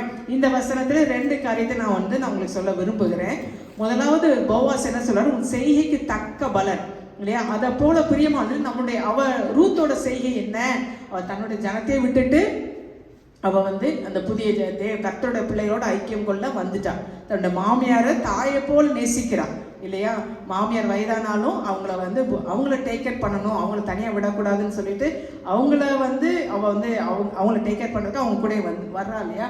அப்படிப்பட்ட அந்த செய்கைக்கு தக்க பலனை கர்த்தரோட கட்டளை இடுவாரா என்று சொல்லி பிரியமானவர்களே, இன்றைக்கு நம்ம செய்கிற செய்கைகள், நம்முடைய ஆக்ஷன்ஸ் எதுவாக இருந்தாலும் எல்லாத்துக்கும் ஒரு ரிவார்டு இருக்குது. தக்க பலனை கர்த்தர் நமக்கு கொடுக்கிற தேவனாக இருக்கிறார் இல்லையா. ஃப்ரைடே பைபிள் ஸ்டடியில் பாஸ்டர் எடுத்தாங்க இல்லையா, ரெவலேஷனில் அழகாக சபைகளை குறித்தெல்லாம் எடுக்கிறாங்க. அப்போ என்ன, ஒவ்வொரு சபைகளை குறித்து ஆண்டவர் சொல்கிற காரியம் என்ன அப்படின்னா உன் கிரியைகளை நான் அறிந்திருக்கிறேன்னு சொல்லி, ஐ நோ யுவர் ஒர்க்ஸ். பிரியமானா, நம்மளுடைய ஒர்க், நம்முடைய செய்கைகள் எல்லாவற்றையும் கர்த்தர் அறிந்திருக்கிறார். அதற்கேற்ற பலனை ஆண்டவர் கொடுப்பார். வெளிப்படுத்தின விசேஷம் கடைசி அதிகாரம் 22ஆம் அதிகாரம் 12ஆம் வசனத்துல ஆண்டவர் சொல்றார், இதோ நான் சீக்கிரமாய் வருகிறேன், அவன் கிரியைக்கு தக்கதான பலன் என்னோடு கூட வருகிறது. பிகாஸ் ஐ கம் குவிக்லி அப்படி ஆண்டவர் சொல்ற. உலகத்துல நடக்கிற காரியங்கள் எல்லாம் ஆண்டோட வருகை மிகவும் சமீபமா இருக்குது என்பதை நம்ம அறிந்திருக்கிறோம் இல்லையா. இந்த ஒவ்வொரு கண்ட்ரியில இந்த வார் தொடர்ந்து போயிட்டே தான் நடந்துகிட்டே தான் இருக்குது. இப்போ நேற்றைக்கு யூஎஸ் ஈரானை பாஸ்டர் சொன்ன மாதிரி ஈரானை அட்டாக் பண்ணால ஈரான் எனி டைம் யூஎஸ்ஸை அட்டாக் பண்ணணும் அப்படின்னு சொல்லிட்டு இருக்காங்க. ஸோ இதெல்லாம் எதை குறிக்குது, ஆண்டோட வருகை சமீபமாக இருக்கிறது என்பதை நம்ம அறிந்திருக்கிறோம். அவருடைய நியாய தீர்ப்பின் வேலை வந்து விட்டது, அதனால கர்த்தருக்கு பயந்து அவரை தொழுது கொள்ளுங்கள் என்று சொல்லி வசனம் சொல்லுகிறது. பிரியமானவர்களே, நம்ம நினைச்சிட்டு இருக்கோம் நம்ம ஆண்டவர் வர்றதுக்கு இன்னும் ரொம்ப நாள் ஆகும்னு சொல்லிட்டு. ஆண்டவர் சீக்கிரமா வர்றாரு. அவன் கிரியைக்கு தக்கதான பலன் என்னோடு கூட வருகிறது. நம்ம கொடுக்கப்பட்ட நாட்கள் கொஞ்சம். அப்ப இந்த நாட்கள்ல நம்ம என்ன செய்யறோம் இல்லையா, வாட் ஆர் அவர் ஆக்ஷன்ஸ் இல்லையா. நம்மளுடைய செய்கை. 2 கொரிந்தியர் 5:10 வாசிச்சோம்னா, நியாயத்தை நம்ம எல்லாருமே அவனவன் செய்த நன்மைக்காகவாது தீமைக்காகவாது தக்க பலனை அடையும்படி நம்ம எல்லாரும் நியாயாசனத்துக்கு முன்பாக நிற்க வேண்டும் என்று சொல்லி. ஆமென். அப்ப நம்ம எல்லாருமே பாருங்க, நம்ம செய்த நன்மையான காரியங்களா இருந்தாலும் சரி, தீமையான காரியங்கள் இருந்தாலும் சரி, அது எல்லாத்துக்கும் என்ன உண்டு? தக்க பலன் உண்டு. நன்மையான காரியத்தை செஞ்சோன்னா அதுக்கேற்ற பலனை நல்ல ரிவார்ட்ஸ் நமக்கு கிடைக்கும். தீமையான காரியங்களை செஞ்சோன்னா என்ன? அதுக்கேற்ற பனிஷ்மெண்ட், கான்சிக்வன்சஸ் நமக்கு கிடைக்கும். நம்ம யாருமே தப்பிக்க முடியாது. நம்ம எல்லாருமே நியாயாசனத்துக்கு முன்பாக நிற்க வேண்டும். ஆமென். இப்போ நம்ம என்ன செய்கிறோம் அப்படின்றதுலாம் ரொம்ப ரொம்ப இம்பார்ட்டன்ட். நம்ம மறந்து போயிடலாம். ஆனால் ஆண்டவர் அதெல்லாம் மறக்க மாட்டார். பரலோகத்தில் 2 புக்கு இருக்கு. ஒரு புக் என்ன? புக் ஆஃப் லைஃப், ஜீவ புஸ்தகம். ரட்சிக்கப்பட்டவங்க பேரெல்லாம் அதில் எழுதப்பட்டிருக்கு. அவங்க மட்டும்தான் பரலோகத்துக்கு போக முடியும். இன்னொரு புக் என்ன? புக் ஆஃப் ரிமெம்பரன்ஸ், ஞாபக புஸ்தகம். இதை குறித்து மல்கியா தீர்க்கதரிசி புஸ்தகத்தில், மல்கியா தீர்க்கதரிசி புஸ்தகம் 3ஆம் அதிகாரத்தில் நம்ம வாசிக்கலாம் இல்லையா? ஞாபக புஸ்தகம்னு ஒரு புஸ்தகம் இருக்கு. அதில் ஃபுல்லாக எல்லாம் ரெக்கார்ட் ஆகிட்டே இருக்கு. நம்ம என்ன செஞ்சோம் அப்படின்னு சொல்லிட்டு இல்லையா? எல்லாம் ரெக்கார்ட் ஆகிட்டே இருக்கு. நம்ம மறந்துடுவோம். But everything is being recorded. ஆகையினால நம்ம we have to be very very conscious நம்ம என்ன செய்கிறோம் அப்படின்றது. அப்போ நம்ம செய்கைக்கு தக்க பலனை கர்த்தர் நமக்கு கட்டளை இடுகிறார். இன்னைக்கு பாருங்க, இந்த சபை ஒன்று நம்ம நடத்திட்டு இருக்கோம் இல்லையா? இப்போ எவ்வளவோ காரியங்கள் இல்லை. நம்ம இந்த வர்ஷிப் லீட் பண்ணுற வர்ஷிப் டீம் இருக்காங்க, மீடியா பார்க்குறவங்க இருக்கிறாங்க, நம்ம சேர்ஸ் எடுத்து போடுறோம், இந்த சீன் எவ்வளோ காரியங்களும் நம்ம செய்கிறோம் இல்லை? இது மற்றவங்களுக்கு தெரியாமல் இருக்கலாம். ஆனால் நம்ம செய்கிற காரியங்களுக்கு பாருங்க, இதெல்லாம் யார் பார்த்துக்கிட்டு இருக்கா? கர்த்தர் பார்க்கிறார் இல்லையா? அதுதான் இங்கே யார் வந்தாலும் வரலைனாலும் யார் இங்கே இருக்கா? கர்த்தர் இருக்கார், ஆண்டவர் இங்கே இருக்கார். நம்ம அதனால இவங்க வரல, அவங்க வரல, இவங்க இங்கே இல்லை, அவங்க இங்கே இல்லை, அப்படி கிடையாது இல்லையா? ஆண்டவரை பார்க்க தான் நம்ம இந்த இடத்துக்கு வந்திருக்கிறோம். இங்கே ஆண்டவர் பிரசன்னமாகி இருக்கிறார். அவருக்கு பயந்து நம்ம அவரை ஆராதித்து கொண்டு இருக்கிறோம். ஆமென். இது எல்லாவற்றிற்கும் நம்ம என்ன உண்டு? ரிவார்டு இருக்கு, பலன் உண்டு. இப்போ ஒருவேளை நம்ம இப்போ எங்களுக்கு தெரியாது, நாங்கள் பாஸ்டர் அம்மாவா இருந்தாலும் யார் என்னன்னைக்கு வந்தாங்க, என்னன்னைக்கு வரல, அந்த ரெக்கார்டெல்லாம் எங்களுக்கு தெரியாது. யார் வர்றாங்க வரலன்னு. பட் ஆனால் எல்லா ரெக்கார்டும் எங்கே இருக்குது? நம்ம என்னைக்கு வந்தோம், என்னைக்கு வரல, எல்லாமே பரலோகத்தில் இருக்குது இல்லையா? ஆண்டவர் நம்ம கிரிக்கு தக்க செய்கைக்கு தக்க பலன் ஆண்டவர் நமக்கு கொடுக்குறாங்க. ஆமென். அப்புறம் போவா சொல்றாரு, உன்னதமானவருடைய செட்டைகளின் கீழ் அடைக்கலமாய் வந்த உனக்கு அவராலே நிறைவான பலன் கிடைப்பதாக என்று சொல்லி. அப்போ இன்னொன்று சபை என்ன? உன்னதமானவருடைய செட்டை அப்படின்னா அது எதை குறிக்குன்னா ஒரு பாதுகாப்பை குறிக்குது. அப்போ ரூத் ஆண்டவர்கிட்ட வந்தனால தான் அவங்களுக்கு ஒரு பாதுகாப்பு. அப்போ சபையாகி நம்ம ஆண்டவர்கிட்ட வந்தனால தான் நமக்கு ஒரு பாதுகாப்பு. சங்கீத 91 வாசிக்கிறோம், உன்னதமானவரின் மறைவில் இருக்கிறவன் சர்வ வல்லவருடைய நிழலில தங்குவார் இல்லையா? அவர் தம சிறகுகளால் உன்னை மூடுவார், அவர் செட்டைகளின் கீழ் நீ அடைக்கலம் புகுவாய், அவர் சத்தியம் உனக்கு பரிசையும் கேடகமுமாம். ஆமென். அப்படிலாம் நம்ம வாசிக்கிறோம்ல, அதெல்லாம் ஒரு ப்ரொடெக்ஷனை காட்டுது. அப்போ சபை மக்களாகி நம்ம நமக்கு எங்கே பாதுகாப்பு இருக்குதுன்னா, நம்மளுடைய ப்ரொடெக்ஷன் எங்கே இருக்குது? ஆண்டவருடைய கீழே தான் இருக்குது இல்லையா? அப்போ எங்கே போனாலும் பார்த்தீங்கன்னா நம்ம இப்போ வீட்டை பாதுகாக்கிறதுக்கு என்ன பண்ணுறோம்? இல்லை ஏடிடி ப்ரொடெக்ஷன்லாம் போட்டுக்கிறோம். வெளியில் போனால் அந்த எல்லாத்தையும் நம்ம அலாம் எல்லாம் ஆன் பண்ணிட்டு போகிறோம், வீட்டுக்குள்ளே யாரும் வந்துடக்கூடாது அப்படின்னு சொல்லிட்டு இல்லையா? அதையும் டிசேபிள் பண்ணிட்டு எல்லாம் வீட்டுக்குள்ளே எல்லாத்தையும் எடுத்துகிட்டு போயிடுறாங்க. ஸோ நிறைய காரியங்கள் நம்ம கேள்விப்படுகிறோம் இல்லை? நிறைய இன்சூரன்ஸ், ஃபயர் இன்சூரன்ஸ் எடுக்கிறோம், ஃப்ளட் இன்சூரன்ஸ் எடுக்கிறோம், அப்படியெல்லாம் நம்ம எடுக்கிறோம். அப்படியே நம்ம பாதுகாப்பாக இருக்கணும் அப்படின்னு நினைக்கிறோம் வெளியில் போகிறப்பெல்லாம் இல்லையா? பிரியமானவர்களே, கர்த்தர் நகரத்தை காவலாயில் காவலாளர்கள் கண்விழித்திருப்பது விருதா இல்லையா? விருதா. நம்ம நம்மளுடைய பாதுகாப்பு கர்த்தரிடத்துல தான் இருக்குது. நம்ம எவ்வளோ காரியங்களை செய்தாலும், எவ்வளோ நம்ம ப்ரிப்பேர்டாக இருந்தாலும் இல்லையா, ஆண்டவர் தான் பாதுகாக்கணும். இப்போ இந்த தேசத்துக்கு எந்த டைம் வேணாலும் ஈரான் அமெரிக்காவை அட்டாக் பண்ணலாம் அப்படின்னு சொல்கிறாங்க இல்லையா? ஸோ தட் இங்கே இருக்கிற மிலிட்ரியெல்லாம் அலர்ட்டாக இருப்பாங்க. இங்கே இருக்கிற எல்லா காரியங்களும் ப்ரொடெக்ஷனுக்குலாம் எல்லாம் கரெக்டாக எல்லாம் இருப்பாங்க. எல்லாம் வார்னிங் கொடுக்குறாங்க, ட்ராவல் வார்னிங், அந்த மாதிரி நிறைய காரியங்கள்லாம் இங்கே செய்கிறாங்க கவர்மெண்ட்டு. பட் ஸ்டில் கர்த்தர் தேசத்தை பாதுகாக்கலைன்னா நமக்கு பாதுகாப்பு கிடையாது இல்லையா? அப்போ நம்மளுடைய சபை மக்களாகிய நமக்கு பாதுகாப்பு எங்கே இருக்குது? ஆண்டவருடைய செட்டைகளின் நிழலில் தான் நமக்கு பாதுகாப்பு இருக்குது. அவருடைய செட்டையின் மறைவில் தான் நமக்கு பாதுகாப்பு இருக்குது. இதை விட்டு நம்ம வெளியில் போயிடக்கூடாது, இல்லையா? அப்போ சிலர் என்னென்னா நல்லா ரொம்ப கஷ்டமாக ரொம்ப அப்படி இருக்கிறப்ப வந்து நல்லா சர்ச்சுக்கு ரெகுலராக வருவாங்க, ப்ரேயர் மீட்டிங் வருவாங்க, பைபிள் ஸ்டடிக்கு வருவாங்க, எல்லாத்துக்கும் வருவாங்க. ஆனால் கொஞ்சம் வந்து என்னென்னா கொஞ்சம் நல்லா செட்டில் ஆகிட்டோம் அப்படின்ன உடனே வந்து பார்த்திங்கன்னா அப்படி கொஞ்சம் ரிலாக்ஸ்டாக இருந்துருவாங்க. அப்படி சரி இப்போ இன்னைக்கு போலன்னா என்ன அடுத்த வாரம் போய்க்கலாம், இப்போ இல்லைன்னா நான் அப்புறம் படிச்சுக்கலாம் பைபிள் ஸ்டடி, இப்போ என்ன ப்ரேயருக்கு போகலைன்னா நான் இன்னொரு நாள் போய்க்கலாம், அந்த மாதிரி வந்து பார்த்திங்கன்னா அப்படியே கொஞ்சம் ரிலாக்ஸ்ட் ஆகிடுவாங்க. பிரியமானல அப்படி நம்ம இருக்கவே முடியாது. அப்போ என்ன ஆயிடுது, நம்ம வந்து அந்த பாதுகாப்பை விட்டு வெளியே போயிட்டே இருக்கோம் இல்லையா. எப்பயும் ஆண்டோட செட்டை மறைவில் நம்ம அடங்கி இருப்பது அவசியமாக இருக்கிறது. கண்மணி போல சங்கீதம் 17 தாவீது சொல்லுவார், கண்மணி போல என்னை காத்தரணும் அப்படின்னு சொல்லிட்டு அழகா, ரொம்ப அழகா சங்கீதம் 17:9 வாசிச்சோன்னா, என்னை ஒடுக்குகிற துன்மார்க்கருக்கும் என்னை சூழ்ந்து கொள்கிற பிராண பகைஞருக்கும் மறைவாக உமது செட்டைகளின் நிழலிலே என்னை காப்பாற்றும் என்று சொல்லி இல்லையா. நம்மளை ஒடுக்குகிற மனுஷர்கள், நமக்கு விரோதமாக எழும்புகிறவங்க, அவங்க கிட்ட இருந்து நம்மளை பாதுகாக்கிறது ஆண்டோடைய செட்டையின் மறைவில் தான் நமக்கு பாதுகாப்பு உண்டு. ஆமென். கர்த்தருக்கு மகிமை உண்டாவதாக. இந்த காரியங்களை நம்ம இதிலிருந்து நம்ம கற்றுக்கொள்கிறோம். அடுத்து வந்து என்னன்னா, ரூத் வந்து அந்த வயல்லேருந்து கதிரெல்லாம் பொறுக்கிட்டு அப்படி வீட்டுக்கு வர்றான். அப்போ நகோமி கேட்குறா, எங்கே போனால் யார் வயலில் கதிர் பொறுக்கினே, இந்த மாதிரி போவாஸுன்ற அவரோட வயலில் தான் நான் போய் பொறுக்கினேன், அவர் பேர் போவாசுன்னு நகோமி சொல்கிறாங்க. போவாஸ் வந்து நமக்கு நெருங்கின உறவின் முறையான், அவர் நம்மளுடைய சுதந்திரவாளி, அதனால அவர் அப்படின்னு அவர் நகோமி சொல்கிறாங்க. சொல்கிறாங்க அவன் வந்து நமக்கு நெருங்கின உறவின் முறையான். அப்போ தான் அவங்களுக்கு தெரியுது போவாசன்னா அவங்களோட ரிடீமர், சுதந்திரவாளி என்று சொல்லி. அப்போ தொடர்ந்து ரூத் என்ன சொல்கிறாங்க அப்படின்னா, நீ வேற வயலுக்குலாம் போகாத, போவாஸோட வயலுக்கே நீ போய் கதிர் பொறுக்க அப்படின்னு சொல்லிட்டு, அப்புறம் நகோமி என்ன சொல்லுவாங்க, உனக்கு நான் வந்து சுகத்தை நான் தேடாமல் இருப்பானோ அப்படின்னு சொல்லிட்டு என்னன்னா ஒரு சில காரியங்களை ஆலோசனையே சொல்கிறாங்க ரூத்துக்கு ஆலோசனை சொல்கிறாங்க. அதை வந்து அதுலேருந்து சில காரியங்கள் நம்ம தியானிப்போம். ரூத் 3ஆம் அதிகாரம் 3ஆம் வசனம். நீ குளித்து எண்ணெய் பூசி உன் வஸ்திரங்களை உடுத்திக்கொண்டு அந்த களத்திற்கு போ, அந்த மனுஷன் புசித்து குடித்து தீரும் மட்டும் அவன் கண்ணுக்கு எதிர்படாமல் இரு. ஆமாம். அப்போ ரூத் என்ன சொல்கிறாங்கன்னா, போவாஸ் வந்து சாயந்தரத்தில் வயலுக்கு வருவார், அப்போ வந்து அவரை போய் நீ மீட் பண்ணணும் அப்படின்னு சொல்கிறப்ப சில ஆலோசனைகளை சொல்கிறாங்க. இப்போ நகோமி பாருங்க, நான் ரூத் வந்து சபைக்கு அடையாளம்னு சொன்னேன், போவாஸ் வந்து கிறிஸ்துவுக்கு அடையாளம்னு சொன்னேன். நகோமி பார்த்தீங்கன்னா பரிசுத்த ஆவியானவருக்கு அடையாளம். அவங்க வந்து ஆலோசனை சொல்கிறாங்க, ரூத்துக்கு ஆலோசனை சொல்கிறாங்க, நீ குளித்து எண்ணெய் பூசி உன்னோட வஸ்திரத்தை உடுத்து கொண்டு நீ போ அப்படின்னு சொல்லிட்டு இல்லையா.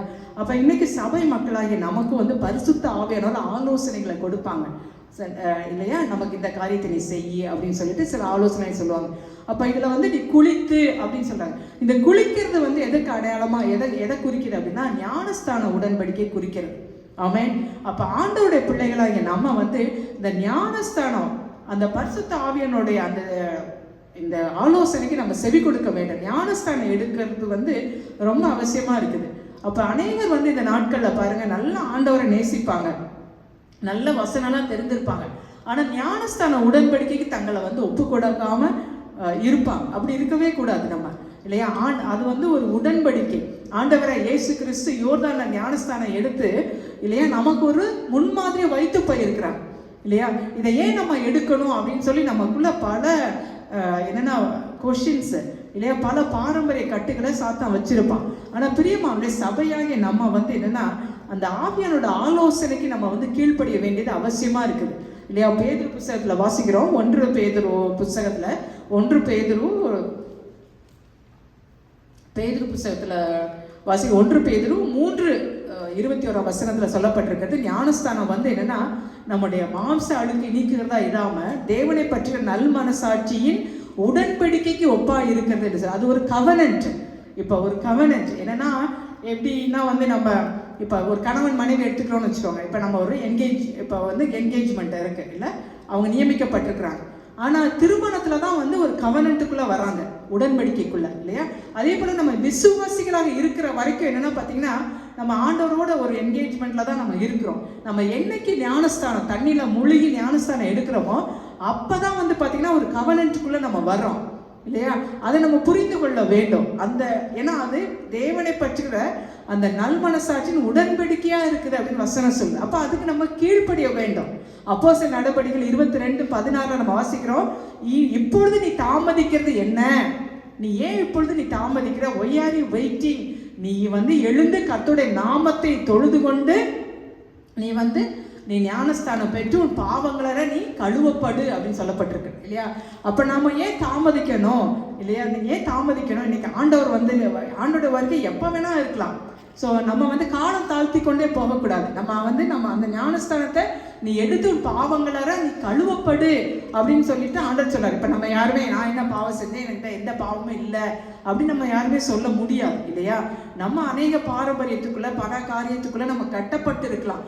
ஆனால் ஞானஸ்தானம் நம்ம எடுக்கும் பொழுது பல கட்டுகளுக்கு நமக்கு ஒரு விடுதலை உண்டாகிறது. ஆமென். கர்த்தருக்கு மகிமை உண்டாகும். நான் வந்து அண்டர் கிராஜுவேட் படிக்கிறப்ப தான், காலேஜில் படிக்கிறப்ப தான் நான் ரட்சிக்கப்பட்டு ஒரு அசம்பிளிஸ் ஆஃப் கட் சபைக்கு தான் நான் போக ஆரம்பித்தேன். அப்போ அந்த சபையில் போனோன்னே எனக்கு நிறைய அந்த ஆண்டோட வார்த்தை வந்து அப்படி வந்து எனக்கு வல்லமையாக இந்த இடத்துல கடந்து வந்தது. ஒரு பெரிய மாற்றத்தை நான் உணர்ந்தேன். அந்த வார்த்தையெல்லாம் ஜீவனுள்ள வார்த்தைகள். அவங்க அப்படியே பேச வந்து என்னோட ஆவியில் வந்து ஒரு பெரிய ஒரு எழுப்புதல் உண்டாச்சு. அங்கே போய் அந்த மெசேஜ்லாம் கேட்குறப்ப இது எனக்கு ஒரு புதுவிதமான அனுபவம்.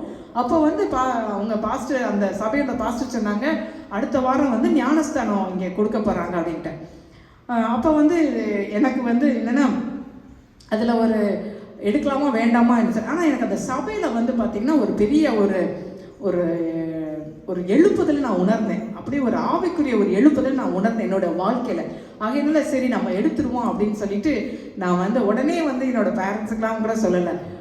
நான் வந்து என்னென்னா அவங்க எடுத்த ஞானஸ்தானத்தில் வந்து நானும் வந்து போய் பேப்டிசம் எடுத்துட்டேன்.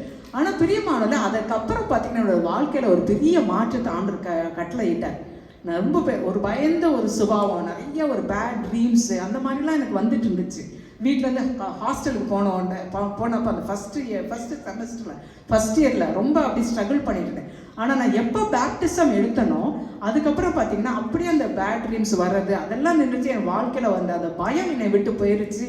ஏன்னா I used to be very timid, ரொம்ப ஷை டைப்பு, ரொம்ப சாஃப்ட்டு, திடீர்னு ரொம்ப பயந்த சுபாவம், அந்த மாதிரி இருந்த எனக்கு அதுலேருந்தெல்லாம் ஆண்டவர் வந்து ஒரு விடுதலை கட்டளையிட்டார்.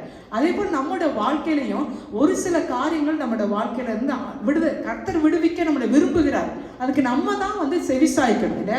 நம்ம ஆண்டோட வார்த்தைக்கு நம்ம கீழ்ப்படியும் பொழுது, நம்ம ஞானஸ்தானம் எடுக்கும் பொழுது கர்த்தர் பல காரியத்திலேருந்து நமக்கு விடுதலை கட்டளையிட்டு நம்ம ஏன்னா அந்த உடன்படிக்கைக்குள்ளே நம்ம வந்துடுறோம். உடன்படிக்கைக்குள்ளே வந்தோடனே, திருமண உடன்படிக்கைக்குள்ளே வந்தோடனே கணவன் வந்து மனைவியை வந்து டேக் கேர் பண்ணிக்கிறான் எல்லா விதத்துலையும் இல்லையா? அதை போல தான் வந்து கர்த்தர் வந்து எல்லா விதத்துலையும் நமக்கு ஆண்டவர் வந்து நம்மளுக்கு மனவாளனாக மாறி விடுகிறார் அந்த ஞானஸ்தான உடன்படிக்கை. அப்போ அதை குறிக்கிறது எதை குறிக்கிறது? ஞானஸ்தானத்தை குறிக்கிறது. ரெண்டாவது வந்து அவங்க என்ன சொல்கிறாங்க, நகோமி நீ எண்ணெய் பூசி அப்படின்னு இல்லையா? அந்த எண்ணெய் எதை குறிக்கிறது அப்படின்னா அபிஷேகத்தை குறிக்குது. எண்ணெய் இல்லையா? எண்ணெய் எதை குறிக்குது? அபிஷேகத்தை குறிக்குது. அப்போ அந்த நம்மளோட வாழ்க்கையில் அந்த அபிஷேகம் குறையாமல் இருக்கணும். தாவீது சொல்றார் சங்கீதம் 23, என் தலை எண்ணெயால் அபிஷேகம் பண்ணுகிறேன், என் பாத்திரம் நிரம்பி வழிகிறது என்று சொல்லி. அப்ப எண்ணெய் எதுக்கு அடையாளமா இருக்கிறது? அபிஷேகத்துக்கு அடையாளம். ஆவில அனலா இருங்க, கர்த்தருக்கு ஊழியம் செய்யுங்கள் என்று சொல்லி வசனம் சொல்லுது இல்லையா? அப்ப நம்ம ஆவியில எப்ப அனலா இருக்கணும்னா அப்படின்னா நமக்கு என்ன வேணும்? அனாயிண்டிங், அபிஷேகம் வேண்டும். புத்தியுள்ள ஸ்திரீகளை குறித்து நம்ம வாசிக்கிறோம்ல, மத்தேயு எத்தனாம் அதிகாரத்துல வாசிக்கிறோம்? மத்தேயு 25ஆம் அதிகாரத்துல அந்த புத்தியுள்ள ஸ்திரீகளை குறித்து நம்ம வாசிக்கிறோம். அந்த புத்தியுள்ள ஸ்திரீகள் கைகளில் எண்ணெய்கள் தீவட்டிகளோடு எதை எடுத்துட்டு போயிட்டு இருந்தாங்க? எண்ணெயை எடுத்துட்டு போனாங்க. அதனால அவங்களோட விளக்கு அணையாம இருந்தது. அவங்க விளக்கு அணையாம இருந்தபடினால அவங்க என்ன பண்ணாங்க? அவங்க ஆண்டவர் வர்றப்ப, மணவாளன் வர்றப்ப அவங்க வந்து மணவாளனை சந்திக்க உள்ள போயிட்டாங்க. எண்ணெய் இல்லாதவங்க என்ன பண்ணாங்க? கைவிடப்பட்டு போயிட்டாங்க. மத்தேயு 25ஆம் அதிகாரம் இல்லையா? Matthew chapter 25. அதை நீங்கள் வீட்டில் போய் ரீட் பண்ணிங்கன்னா அதில் உள்ள சத்தியங்களை நம்மளால் அறிந்து கொள்ள முடியும். ஆமென். அப்போ என்னன்னா நம்ம வாழ்க்கையில் அந்த அபிஷேகம் குறையாமல் இருக்க வேண்டிய நம்ம காத்துக்கொள்ளணும் இல்லையா? அந்த ஒவ்வொரு நாளும் ஃப்ரெஷ் அனாயிண்டிங், நம்ம என்னைக்கும் அபிஷேகத்தை பெற்றுக்கொண்டேன் அப்படி கிடையாது. அந்த ஃப்ரெஷ் அனாயிண்டிங் வந்து ரொம்ப முக்கியமாக இருக்குது. நம்ம அபிஷேகம் தான் வந்து நம்மளோட வாழ்க்கையில் வந்து அந்த ஆவிக்குள்ளாகிற அனுபவங்கள், அது அந்த ஆவியால் நடத்தப்படுகிற அனுபவங்கள்லாம் நமக்கு வேணும். அப்படின்னா நம்ம அந்த ஆண்டவருடைய அபிஷேகத்தை நம்ம பெற்றுக்கொள்ள வேண்டும். என்ன எதுக்கு அதனால அந்த அபிஷேகம் குறையாமல் நம்ம பார்த்துக்கொள்ளணும். அடுத்து அவங்க என்ன சொல்கிறாங்க? நீ குளித்து எண்ணெய் பூசி உன் வஸ்திரத்தை உடுத்திக்கொள் அப்படின்னு சொல்கிறாங்க. அந்த வஸ்திரம் அப்படின்றது எதை குறிக்கிறது அப்படின்னா சால்வேஷன், ரட்சிப்பின் வஸ்திரம். ஏசாயா தீர்க்கதரிசியின் புஸ்தகம் 61ஆம் அதிகாரம் 10ஆம் வசனம். ஏசாயா 61:10. அதை யாராவது வாசிக்கலாமா? ஏசாயா 61:10.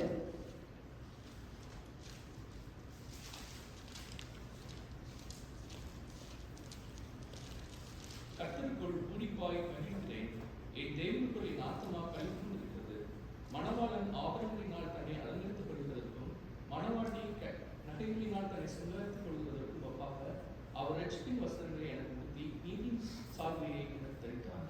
ஆமென். அப்ப இங்க வஸ்திரம் அப்படிங்கிறது எதை குறிக்கிறது? ரட்சிப்பின் வஸ்திரம் இல்லையா? கார்மெண்ட் ஆஃப் சால்வேஷன் இல்லையா? அதை ஆண்டவர் நமக்கு கொடுத்திருக்கிறாங்க. அந்த ரட்சிப்பின் வஸ்திரம் நமக்கு வேணும் இல்லையா? அது அப்படின்னா ரட்சிக்கப்பட்ட அனுபவம் நம்ம எல்லாருக்கும் வேணும். நம்ம வந்து ஒருவேளை பிறந்ததுலேருந்தே நம்ம கிறிஸ்தவங்களா இருந்திருக்கலாம். ஆனாலும் பார்த்தீங்கன்னா நமக்குள்ள என்ன வேணும்?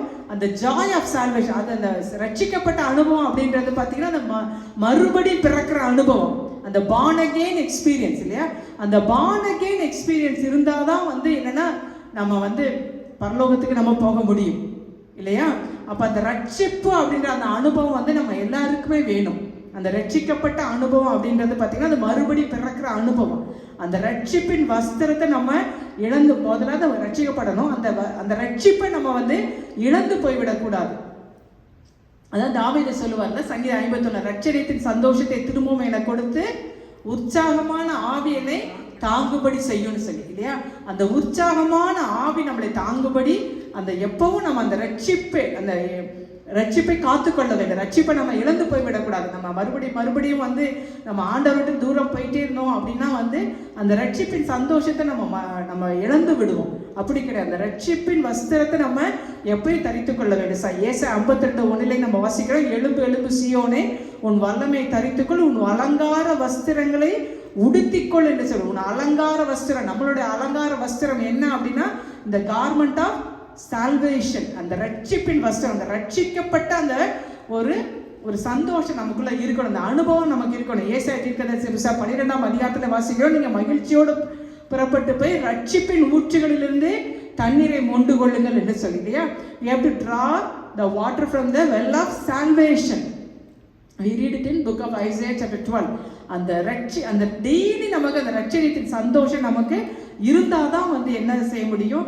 நம்ம ஆண்டவருக்குள்ள வளர முடியும். அந்த ரட்சிக்கப்பட்ட அனுபவம் இல்லாமல் இருந்தோன்னா அப்படியே ஏதோ பேர் கிறிஸ்தவர்களாக, பாரம்பரிய கிறிஸ்தவர்களாக ஏதோ வந்தோம் போனோம்னு சொல்லி நம்மளோட வாழ்க்கை அப்படியே மாறிவிடும். அப்படி இருக்கக்கூடாது. நமக்குள்ள வந்து எப்போ ஒரு ரட்சிப்பின் சந்தோஷத்தை நம்ம காத்துக்கணும். அப்போ நகோமி என்ன சொல்றாங்க? நீ குளித்து எண்ணெய் பூசி நீ வந்து வஸ்திரத்தை உடுத்தி கொண்டு நீ போவாஸ் சாயந்தரத்தில் வயலுக்கு வருவார், நீ அவர்கிட்ட போ அப்படின்னு சொல்லி அவங்க ஆலோசனை சொல்கிறாங்க. இன்றைக்கி பரிசுத்த ஆவியானவர் நமக்கு சொல்கிற ஆலோசனை அப்படி தான். நீ ஞானஸ்தானம் எடு, நீ ரட்சிக்கப்பட்ட அந்த ரட்சிப்பின் வஸ்திரத்தை நீ காத்துக்கொள்ளு, அதை நீ உடுத்திக்கொள்ளு, நீ ஞானஸ்தானம் எடு, நீ அபிஷேகத்தை காத்துக்கொள் அப்படின்னு சொல்லி சபையாகி நமக்கு வந்து ஆவியானவர் ஆலோசனை கொடுக்குறாங்க. அந்த ஆலோசனைக்கு நம்ம செவி கொடுக்க வேண்டும். அந்த ஆலோசனைக்கு நம்ம வந்து செவி கொடுக்க வேண்டும். இதுலேயும் வந்து பார்த்தோன்னா 3ஆம் அதிகாரம் 5வது வசனத்தை நம்ம யாராவது வாசிப்போம். ரூத் 3:5. அதற்கு அவள், நீர் எனக்கு சொன்னபடியெல்லாம் செய்வேன் என்றாள். ஆமென். அப்ப ரூத் என்ன சொல்றாங்க? அந்த ஆலோசனைக்கு வந்து கீழ்ப்படுகிறாங்க. நீர் எனக்கு சொன்னபடியெல்லாம் செய்வேன் என்றால். அப்ப ரூத் வந்து பாருங்க இங்க வந்து கீழ்ப்படுகிறாங்க. நகோமி சொல்றாங்க இதெல்லாம் செய்ய அப்படின்னு. உடனே நான் இதெல்லாம் செய்ய மாட்டேன். எப்படி அவர் சாயந்தரத்தில் எப்படி அவர் அந்த வயலுக்கே சொந்தக்காரர், அவர் பெரிய ஆஸ்திக்காரன், ஐஸ்வர்யவான், ஒரு பெரிய வயலுக்கே சொந்தக்காரர். அப்போ நீங்கள் சொல்கிறதுலாம் எனக்கு பயமாக இருக்குது, நான் செய்ய மாட்டேன்னு சொல்லலை. அவன் உடனே வந்து கீழ்ப்படுகிறான். நீ எனக்கு சொன்னபடியெல்லாம் நான் செய்வேன் அப்படின்னு. பிரியமானது இன்றைக்கு இது வந்து பார்த்திங்கன்னா ரூத்தோட ஒபீடியன்ஸை இங்கே பார்க்குறோம் இல்லையா? அப்போ சபையாகி நம்ம வந்து என்னென்னா ஆண்டவருக்கு நம்ம கீழ்ப்படிய வேண்டும். ஆவியானோட ஆலோசனைக்கு நம்ம கீழ்ப்படிய வேண்டும். ஏன்னா பலியை பார்க்கலும் கீழ்ப்படிதலே நல்லது இல்லையா? ஆட்டுக்கிடாக்களின் மனத்தை பார்க்கலும் செவி கொடுத்தலே உத்தமம் என்று சொல்லி வசனம் சொல்லுது. அப்போ நம்ம கீழ்ப்படிய obedience is better than sacrifice வசனம் சொல்லுது இல்லையா? நம்ம படிக்கிறோம். அப்போ நமக்கு ஆண்டவர் நமக்கு நிறைய மறுபடியும் வாரம் வந்து சத்தியத்தை கேட்குறோம், பைபிள் ஸ்டடி அட்டன் பண்ணுறோம், பல காரியங்களில் வந்து நம்ம செய்கிறோம். ஆனால் வந்து பாருங்கள், சத்தியத்துக்கு நம்ம கீழ்ப்படுகிறோமா அப்படின்றது ரொம்ப முக்கியமாக இருக்கிறது இல்லையா? நம்ம வந்து கேட்டுட்டு அப்படியே இப்போ ஒரு காதில் கேட்டுட்டு இன்னொரு காதில் போய் விட்டுட்டா அதனால பிரயோஜனமே கிடையாது. நம்ம சத்தியத்துக்கு நம்ம கீழ்ப்படிய வேண்டியது அவசியமாக இருக்குது.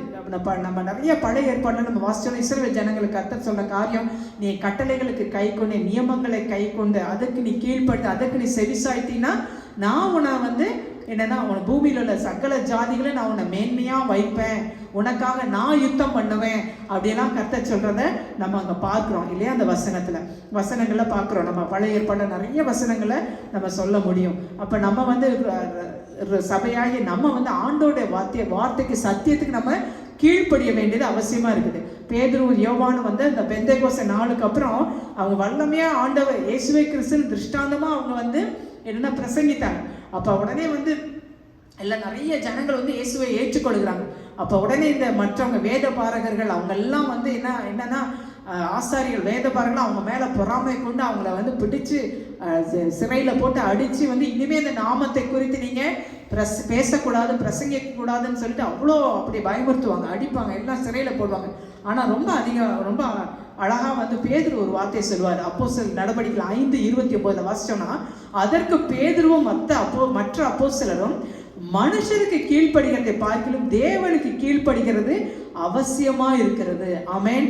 அப்ப ரொம்ப அழகா சொல்றேன்னா, மனுஷருக்கு கீழ்ப்படுகிறதை பார்க்கிலும் தேவனுக்கு கீழ்ப்படுகிறது அவசியமா இருக்கிறது. பிரியமான இன்னைக்கு நம்ம யாருக்கு கீழ்ப்படுகிறோம் இல்லையா? யாரை நம்ம பிரியப்படுத்தி கொண்டிருக்கிறோம்? அநேக வேளையில் நம்ம மனுஷர் ஐயோ அவங்க வந்து நாங்கள் போனேன்னா அவங்க தப்பாக நினச்சிக்குவாங்க அப்படின்னு சொல்லிட்டு இல்லை மனுஷனை பிரியப்படுத்துகிறதுக்காக நம்ம ஓடிக்கொண்டிருக்கிறோமா, இல்லை கர்த்தரை நம்ம பிரியப்படுத்துகிறோமா, கர்த்தருக்கு நம்ம கீழ்ப்படுகிறோமா, இன்னைக்கு சுவிசேஷத்தை தைரியமாக நம்ம பிரசங்கிக்கிறோமா, இல்லை மனுஷனுக்கு நம்ம பயப்படுகிறோமா இல்லையா? நம்ம ஆண்டவர் என்ன சொன்னார்? நீங்கள் புறப்பட்டு உலகம் எங்கும் போய் நீங்கள் சுவிசேஷத்தை பிரசங்கித்து இல்லை எல்லா ஜனங்களையும் நீங்கள் சீஷராக்குங்க அப்படின்னு ஆண்டவர் சொன்னார். இன்னைக்கு நம்மளுடைய அழைப்பு என்ன? நம்ம வந்து we are all called இல்லையா? நம்ம என்னன்னா we have to proclaim the gospel. இல்லை அது வந்து சுவிசேஷரோட வேலை, இது பாஸ்டரோட வேலை, பாஸ்டர் அப்பாவோட வேலை, எனக்கும் அதுக்கு சம்மந்தம் இல்லை, அந்த மாதிரி நம்ம இருக்கவே கூடாது இல்லையா? நம்ம எல்லாரையுமே ஆண்டவர் அழைத்ததற்கு நோக்கம் என்ன அப்படின்னா அவருக்கு சாட்சியாக நம்ம வாழ வேண்டும். நம்ம வாயை திறந்து மற்றவங்களுக்கு சுவிசேஷத்தை சொல்ல வேண்டும். இயேசுவை பற்றி நம்ம அறிவிக்க வேண்டும். இன்னைக்கு ஆண்டவர் அறியாத ஜனங்கள் பிரியமானதே அவ்வளோ பேர் இருக்கிறாங்க இல்லையா? அப்படி பயங்கரமாக வந்து இருளையும் அந்தகார இருளையும் பயங்கரமான காரியத்துக்குள்ளே இருக்கிறாங்க. அந்த ஜனங்கள் எல்லாம் அழிவை நோக்கி போயிட்டு இருக்காங்க. ஆண்டவர் இயேசு சொன்னாரு, கேட்டுக்கு போகிற வாசல் எப்படி இருக்குது? வழி விரிவும் விசாலமுமா இருக்குது, அது வழியாக தான் நிறைய பேர் போயிட்டு இருக்கிறாங்கன்னு சொல்லிட்டு. அப்போ ஆத்மா வர நமக்கு வேணும். மற்றவங்களுக்கு நம்ம சுவிசேஷத்தை நம்ம சொல்றவங்களா இருக்கணும். ஆண்டோடைய வார்த்தைக்கு நம்ம கீழ்ப்படுகிறவர்களாக நம்ம இருக்கணும். மனுஷரை பார்த்து நம்ம பயப்படக்கூடாது.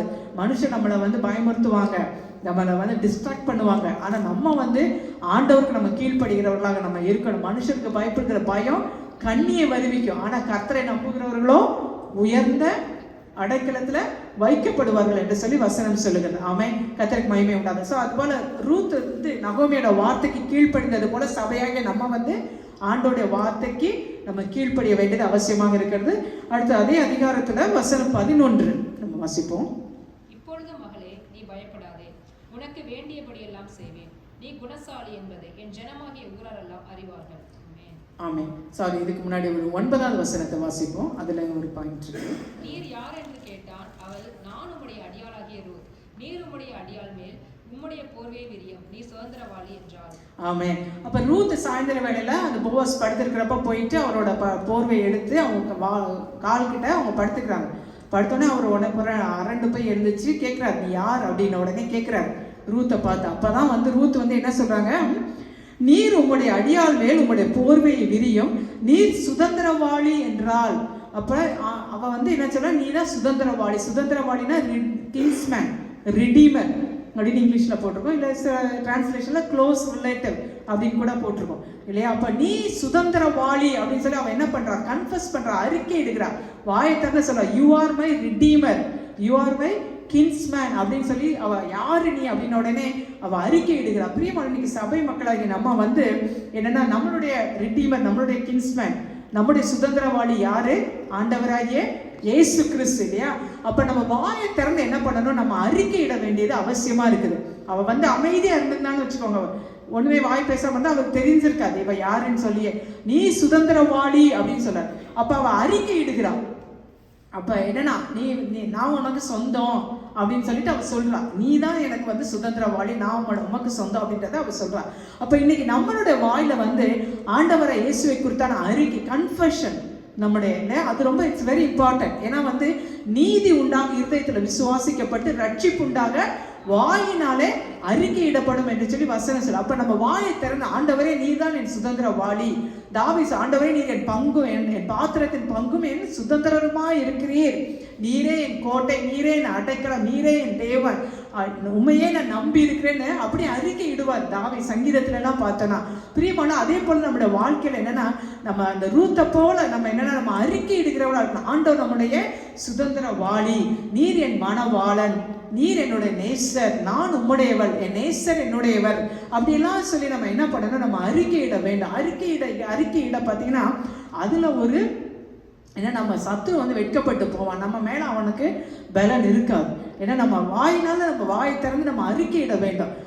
கர்த்தர் வந்து நம்முடைய சுதந்திர வாளி, அப்பா நீரே என் ரட்சகர், நீரே என் மனவாளன், நீரே என் சிருஷ்டிகர், நீரே என் நாயகர் அப்படின்னு சொல்லியெல்லாம் நம்ம வந்து வாயை திறந்து நம்ம அறிக்கையிட வந்து பார்த்தீங்கன்னா அப்போதான் நம்ம என்னன்னா நம்ம வந்து அதை வந்து நம்ம உறுதிப்படுத்துகிறோம். நம்ம எப்பவுமே பாருங்க வாயை திறந்து யாருமே அவ்வளோவா சொல்றதே கிடையாது, வாயை திறந்து பேசுறதே கிடையாது. பைபிளை கூட அப்படியே மொணு மனசுக்குள்ளே தான் வாசிக்கிறோம், அமைதியாக வாசிக்கிறோம், அது நல்லதான். ஆனால் வாயை திறந்து நம்ம வாசித்து வாயை திறந்து அறிக்கை இடுவதில் நம்ம கவனம் செலுத்த வேண்டும். அதில் ஒரு பவர் இருக்கு. there is a power in confession. எதை கன்ஃபஸ் பண்ணுறது, நம்முடைய ஆண்டோட வார்த்தையை நம்ம அறிக்கை இடுகிறதுல ஒரு வல்லமை இருக்குது. ஆமென். அவர் ரூத் வந்து சுதந்திர வாளி அப்படின்னு சொன்ன உடனே தான் அப்போதான் அவர் அந்த 11ஆவது வசனம் நம்ம வாசித்தோடனே மறுபடியும் வாசிக்கலாம். இப்போது மகளே நீ பயப்படாதே, உனக்கு வேண்டியபடி எல்லாம் செய்வேன், நீ குணசாலி என்பதை என் ஜனமாகிய ஊராரெல்லாம் அறிவார்கள். அப்ப உடனே இந்த போவாஸ் என்ன சொல்றாரு, மகளே நீ பயப்படாதே, உனக்கு வேண்டியபடியெல்லாம் நான் செய்வேன், நீ குணசாலி என்பதை என் ஜனமாகிய ஊரார் எல்லாரும் அறிவார்கள் என்று சொல்லி. அப்ப போவாஸ் சொல்றாரு, நீ பயப்படாதே என்று சொல்லி ஒரு வார்த்தையை அழகா ரூத்திட்ட சொல்றாரு இல்லையா. இன்னைக்கு நம்மளோட வாழ்க்கையிலே பாருங்க, நமக்கு நிறைய காரியங்களை குறித்து நமக்கு ஒரு பயம் இருக்கு இல்லையா. ஆண்டவர் ஆனால் நமக்கு நிறைய வாக்கு தத்தம் கொடுத்துருக்கிறார், நீ பயப்படாதே என்று சொல்லி இல்லையா. நம்ம குடும்பத்தை குறித்து, பிள்ளைகளை குறித்து, எதிர்காலத்தை குறித்து, நிறைய காரியங்கள் நம்மளோட சபைகளை குறித்து, தேசத்தை குறித்து, நம்ம நிறைய காரியங்களை குறித்து நமக்கு ஒரு பயம் இருக்கதான் செய்யுது இல்லையா. ஆனால் பிரியமான நம்ம பயப்பட வேண்டிய அவன் நம்மளுடைய வேலையை குறித்து, இன்னும் பல காரியங்களை குறித்து நமக்கு நம்மளோட ஹெல்த்தை குறித்து நமக்கு பயம் இருக்கலாம். ஆனால் ஆண்டவர் சொல்ல நீ பயப்படாதேன்னு சொல்றார் இல்லையா. நீ பயப்படாது, உனக்கு வேண்டியபடியெல்லாம் நான் செய்வேன் ஆண்டவர் சொல்றார். பிரியமானல ஆண்டோடைய பிள்ளைகளாகி நம்ம வேண்டிக் கொள்வதற்கு எபேசியர் 3:20 வாசிக்கிறோம். நம்ம வேண்டிக் கொள்வதற்கு நினைப்பதற்கு மிகவும் அதிகமாய் நமக்குள்ளே கிரியை செய்கிற வல்லமைப்படியே செய்ய வல்லவர் என்று சொல்லி. ஆமென். ஹல்லேலூயா. அப்ப நம்ம பயப்பட வேண்டிய அவசியம் இல்லை. நம்ம ஆண்டவர் என்னன்னா நமக்கு வேண்டியபடியெல்லாம் நமக்கு செய்வார். நம்ம என்ன காரியம் நமக்கு தேவை என்பதை ஆண்டவர் அறிந்திருக்கிறார். நீ பயப்படாதே, நான் உன்னோடு கூட இருக்கேன், நீ திகையாதே, நான் உன் தேவன், நான் உனக்கு சகாயம் செய்வேன், நீதியின் வலது கரத்தினால உன்னை நான் தாங்குவேன் அப்படியெல்லாம் ஆண்டவர் நமக்கு வாக்கு கொடுத்த தேவன், வாக்கு மாறாத தேவனா இருக்க. நீங்க பயப்படவும் கலங்கவும் வேண்டாம் அப்படிலாம் ஆண்டவர் நமக்கு அருமையா நமக்கு சொல்லியிருக்கிறார் இல்லையா.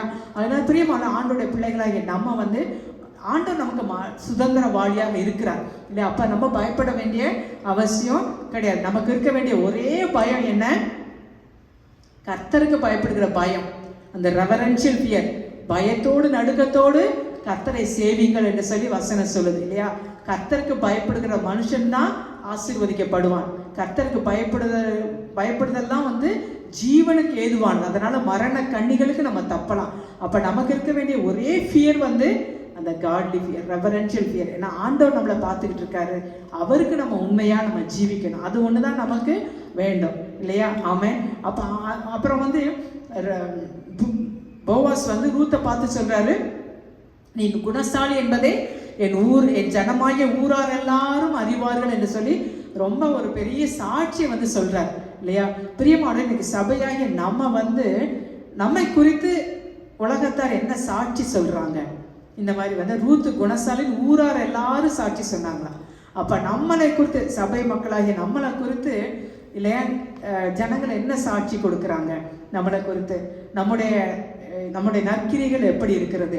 ஆண்டவரை இயேசு என்ன சொன்னாங்க மத்தேயு 5:10, நீங்கள் உலகத்துக்கு வெளிச்சமா இருக்கிறீங்க, நீங்க உலகத்துக்கு உப்பா இருக்கிறீங்க அப்படிலாம் ஆண்டவர் சொல்றாரு. மலை மேல இருக்கிற பட்டணம் மறைந்திருக்க மாட்டாது அப்படிலாம் வசனம் ஆண்டவர் சொல்லிட்டு, ஆண்டவர் என்ன சொல்றாரு, மனுஷர் உங்கள் நற்கிரிகளை கண்டு பரலோகத்து தேவனை மகிமைப்படுத்தும்படி உங்கள் வெளிச்சம் அவர்களுக்கு முன்பாக பிரகாசிக்க கடவுள. மத்தேயு 5:16 அதை வாசிக்கிறோம் இல்லையா?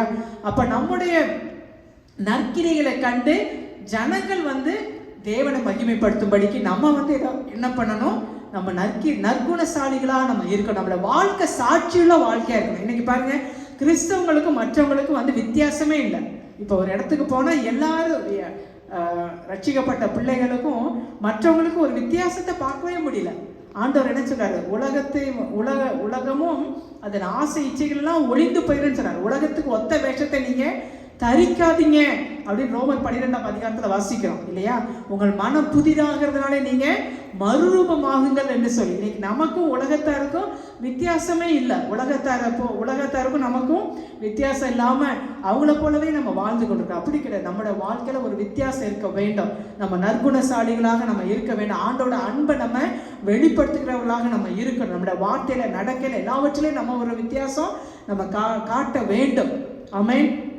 இப்போ பேதுரு புத்தகத்தில் பேதுரு சொல்லுவார், 1 பேதுரு 2ஆம் அதிகாரம் 12ஆம் வசனத்தில் நம்ம படிக்கிறோம். அந்த நம்மளை அக்கிரமக்காரர் என்று சொல்லுகிற விஷயத்தில் புறஜாதிகள் வந்து சந்திப்பின் நாளிலே தேவனை மகிமைப்படுத்தும்படி அவர்களுக்கு முன்பாக நல் நடக்கை உள்ளவர்களாக நீங்கள் நடந்து கொள்ளுங்கள் என்று சொல்லி இல்லையா? அப்போ நல்ல புறஜாதிகள் மத்தியில் வந்து நம்ம நல்ல நடக்கை உள்ளவர்களாக நம்ம இருக்கணும். நம்முடைய சாட்சி, நம்முடைய சபை மக்களாகி நம்முடைய வாழ்க்கை வந்து சாட்சியுள்ள வாழ்க்கையா இருக்கணும். அதை வந்து என்னன்னா ஊரார் எல்லாரும் அறிவார்கள்னு வந்து போவாஸ் சொல்றாரு. அப்ப மற்றவங்களுக்கு நம்மளோட வாழ்க்கை வந்து ஒரு சாட்சியா இருக்கணும் இல்லையா? இவங்களும் நம்மளை போலதான், இவங்களுக்கும் நமக்கு ஒரு வித்தியாசம் இல்லை அப்படின்னு சொல்லிட்டு அவங்க நம்மளையும் வந்து அப்படி சொல்லக்கூடாது இல்லையா? நம்ம ஆண்டவருக்கு சாட்சியா நம்ம எங்க இருந்தாலும், நம்ம குடும்பத்திலையும் சரி, நம்முடைய வேலை ஸ்தலத்திலையும் சரி, எல்லா இடங்களிலையும் ஆண்டவருக்கு சாட்சியாக நம்ம இருக்க வேண்டும். நம்மை குறித்து அப்பதான் ஆண்டோடைய நாமம் மகிமைப்படும். ஆமென். கர்த்தருக்கு மகிமை உண்டாவதாக. இதை தொடர்ந்து நம்ம வாசிக்கிறோம். அடுத்து தொடர்ந்து 4ஆவது அதிகாரத்துல நம்ம பார்த்தோம்னா, போவாஸ் வந்து ரூத்தை திருமணம் பண்ணிக்கொள்ளுவாரு. ரூத் வந்து போவாஸுக்கு மனைவியாயிருவாங்க. அப்ப வந்து எல்லா மூப்பர்கள் எல்லாரும், அந்த ஊர் மக்கள் எல்லாம் வாழ்த்துவாங்க, உனக்கு வருகிற மனைவியை கர்த்தர் இஸ்ரவேலின் வீட்டை கட்டுவித்த 2 பேராகிய ராகேலை போல லேயாலை போல வாழ்ந்திருக்க செய்வாராக. நீர் வந்து பெத்லகேமில உன்னுடைய பேர் வந்து, நீர் வந்து எப்பிராத்தாவில பாக்கியவனா இருந்து பெத்லகேமில புகழ் பெற்றவனா இருப்பார் என்று சொல்லி வசனம் 4:11 நம்ம வாசிக்கிறோம். ஆமென். அப்ப வந்து போவாஸுக்கும் ரூத்துக்கும் விவாகம் முடியுது. அதுக்கப்புறம் அவங்களுக்கு பிறக்கிற அந்த பிள்ளை தான் வந்து யாரு, ஓபேத். அது வந்து ஒரு பெரிய ஹிஸ்டரி நம்ம அறிந்திருக்கணும் இல்லையா? ரூத்தை வந்து ஆண்டவர் அப்படி ஒரு உயர்த்துறார். ஓபேத் யாருன்னா தாவீதுனுடைய தாத்தா இல்லையா? தாவீதோட தாத்தா. அந்த வழியில தான் அந்த தாவீதுடைய அந்த சந்ததியில யார், ஆண்டவரை இயேசு கிறிஸ்து வர்றாங்க இல்லையா? மத்தேயு 1 அதிகாரத்துல ஆண்டவரை இயேசு கிறிஸ்துவோட அந்த வம்ச வரலாறுல நம்ம வந்து ரூத்தோட பேரை நம்ம பார்க்க முடியும். அந்த அளவுக்கு ஆண்டவர் வந்து பாருங்க, ரூத்தை வந்து ஆண்டவர் வந்து உயர்த்திட்டாங்க. அந்த அளவுக்கு ரூத்தை வந்து உயர்த்திட்டாங்க. இதுக்கு என்ன காரணம் அப்படின்னா, ரூத் எடுத்த டெசிஷன், அவளோட ஆக்ஷன்ஸ், அவளுடைய கன்ஃபெஷன், அவளுடைய ஒபீடியன்ஸ், அவளோட கன்ஃபெஷன், அந்த காரியங்கள் தான் அதுக்கு எல்லாத்துக்கும் வந்து ஒரு பெரிய ரிவார்டு. அவளோட வாழ்க்கையை வந்து கர்த்தர் வந்து அவளோட வாழ்க்கையை சரித்திரமாக மாறினதை நம்ம இங்கே பார்க்குறோம். ஆமென். கர்த்தருக்கு மகிமை உண்டாக. பிரியமான இதனால் ரூத் எடுத்த முடிவுகள்னால அவளுக்கு நிறைய வந்து ஆசீர்வாதங்கள் ஆண்டவர் கொடுத்தார். அவருக்கு வந்து அவளுக்கு எல்லாருடைய கண்களிலையும் தயவு கிடைச்சது. போவாஸோட கண்களில் அவளுக்கு தயவு கிடைச்சது. ஆண்டோட சட்டைகளின் கீழ் வந்தனால அவளுக்கு வந்து பாதுகாப்பு கிடைத்தது இல்லையா? ரூத் வந்து போவாஸுக்கே மனைவியாக மாறினாங்க இல்லையா? ஒரு விடோவா, ஒரு புறஜாதி பெண்ணா வந்தவங்க வந்து பார்த்தீங்கன்னா இப்போ ஒரு பெயர் பெற்ற புகழ் பெற்ற ஒரு மனுஷனுக்கு மனைவியாக மாறிட்டாங்க இல்லை? அவளோட பெயரும் அப்போ பிரபலமாயிருக்கும். கணவரோட பெயர் பிரபலமான மனைவியோட பேரும் பிரபலமாயிருக்கும் இல்லையா? இப்போ அவர் பாஸ்டர் அலைக் சொல்ற மாதிரி என்னை வந்து எல்லாம் பாஸ்டர் அம்மான்னு சொல்றீங்க. அப்போ கணவரோட பேர் பிரபலமான மனைவியோட பேரும் ரூத்தோட பேரும் பிரபலமாயிடுச்சு. அது மட்டுமல்ல,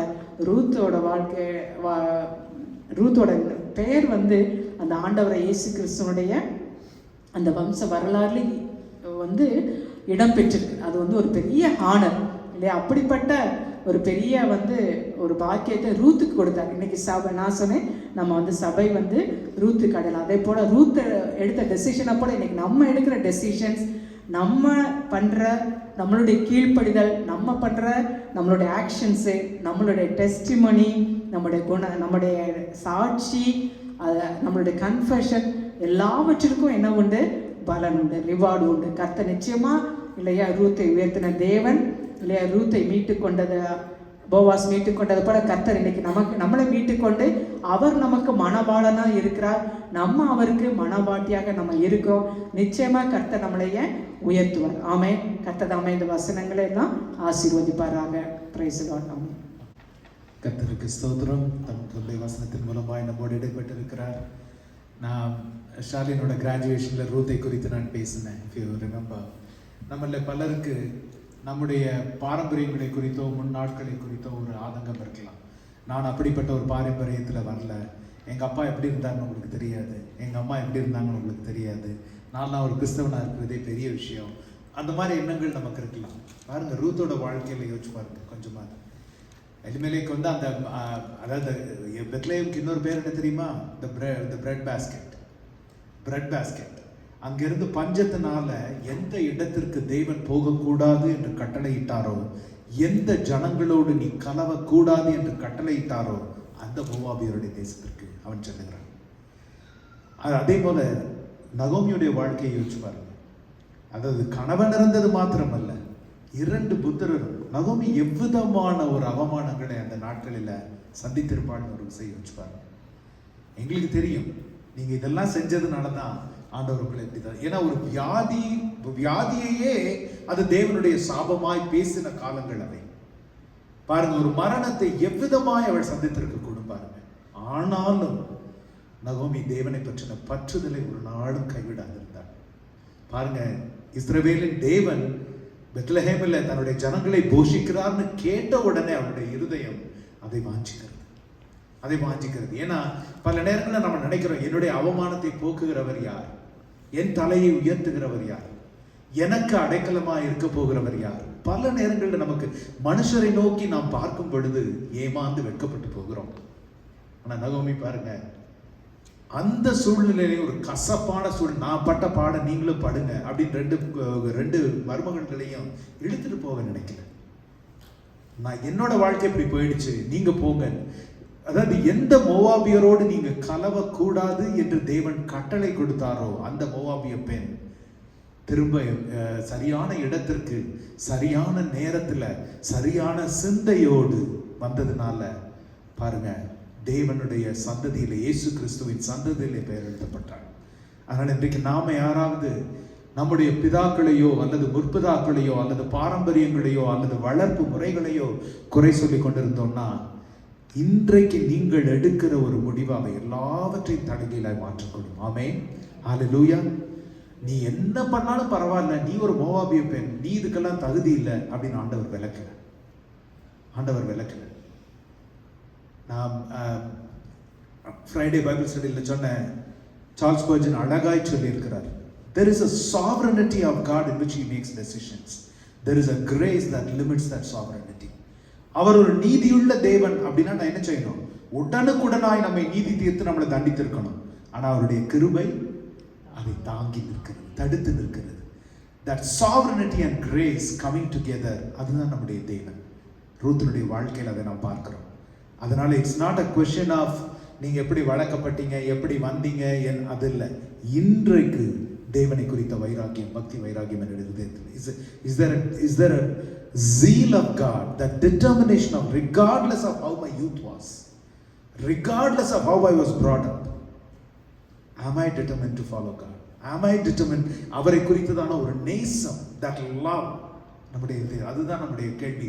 அந்த அன்பு, அந்த ஒரு வாஞ்சை, தேவனை குறித்ததான வைராகியம் நகோமியுடைய இருதயத்தில் இருந்ததுனால தான் she made a decision to return back. இல்லைன்னா யோசிச்சு பாருங்க, 20 வருஷம் இந்த ஊர்ல இருந்துட்டேன், நம்ம திடீர்னு ஏதாவது இடத்துக்கு ரீலோகேட் பண்றாங்க, நமக்கு எப்படி இருக்குன்னு தெரியணும்னா அந்த அருண் ஜோல்ட்ட கேளுங்க, தெரியும். Right? Like, suddenly if you have to relocate to somebody, some place else, it's, oh, this is my familiar place. இங்க இருக்கிற என் சொந்தக்காரங்க, உறவு எல்லாரையும் நாம நினைக்கிறோம்.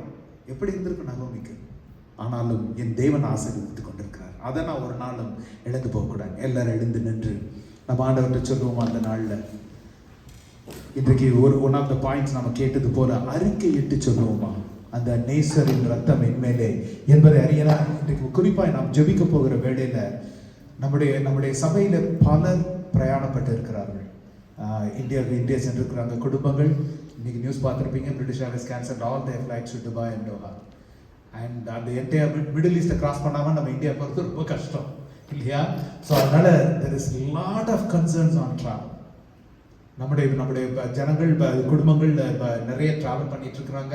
குறிப்பாய் அவர்களுக்காய் நாம் ஜெபிக்கணும். அவர்களுடைய பாதுகாப்பிற்காய், சுகபத்திரமாய் திரும்பி வரும்படிக்காய், இன்னும் பிரயாணப்படும்படிக்காய் திட்டமிட்டு இருக்கிறாங்க. Lots and lots of uncertainty. அவை எல்லாவற்றுக்காக நாம் குறிப்பாய் சபையின் குடும்பங்களை நாம் வைத்து நாம் முன்னின்று ஜெபிக்கணும். அதற்கு முன்பாக இந்த நேசரின் ரத்தம் என் மேலே நெருங்காது சாத்தான் என்கிற ஒரு அதாவது விசுவாச அறிக்கையால் தகப்பனை உலகத்தின் சூழ்நிலைகள் எப்படி இருந்தாலும் ஆண்டவரே, எப்படி இருந்தாலும் உம்முடைய ரத்தம் என் மேல் என் நெற்றியில பூசப்பட்டிருக்கிறது. தகப்பனை இந்த death angel cannot come near me. அப்பா, சத்ரு என்னிடத்துல நெருங்க முடியாது. ஏனென்றால் உம்முடைய பரிசுத்த ரத்தத்தினாலே நான் கழுவப்பட்டிருக்கிறேன்.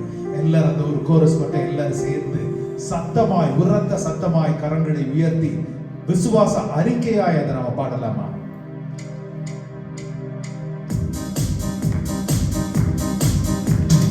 நேசரின் ரத்தம் என் மேலே நெருங்காது சாத்தான். எல்லாரும் நேசரின் ரத்தம் என் மேலே நெருங்காது சாத்தான்.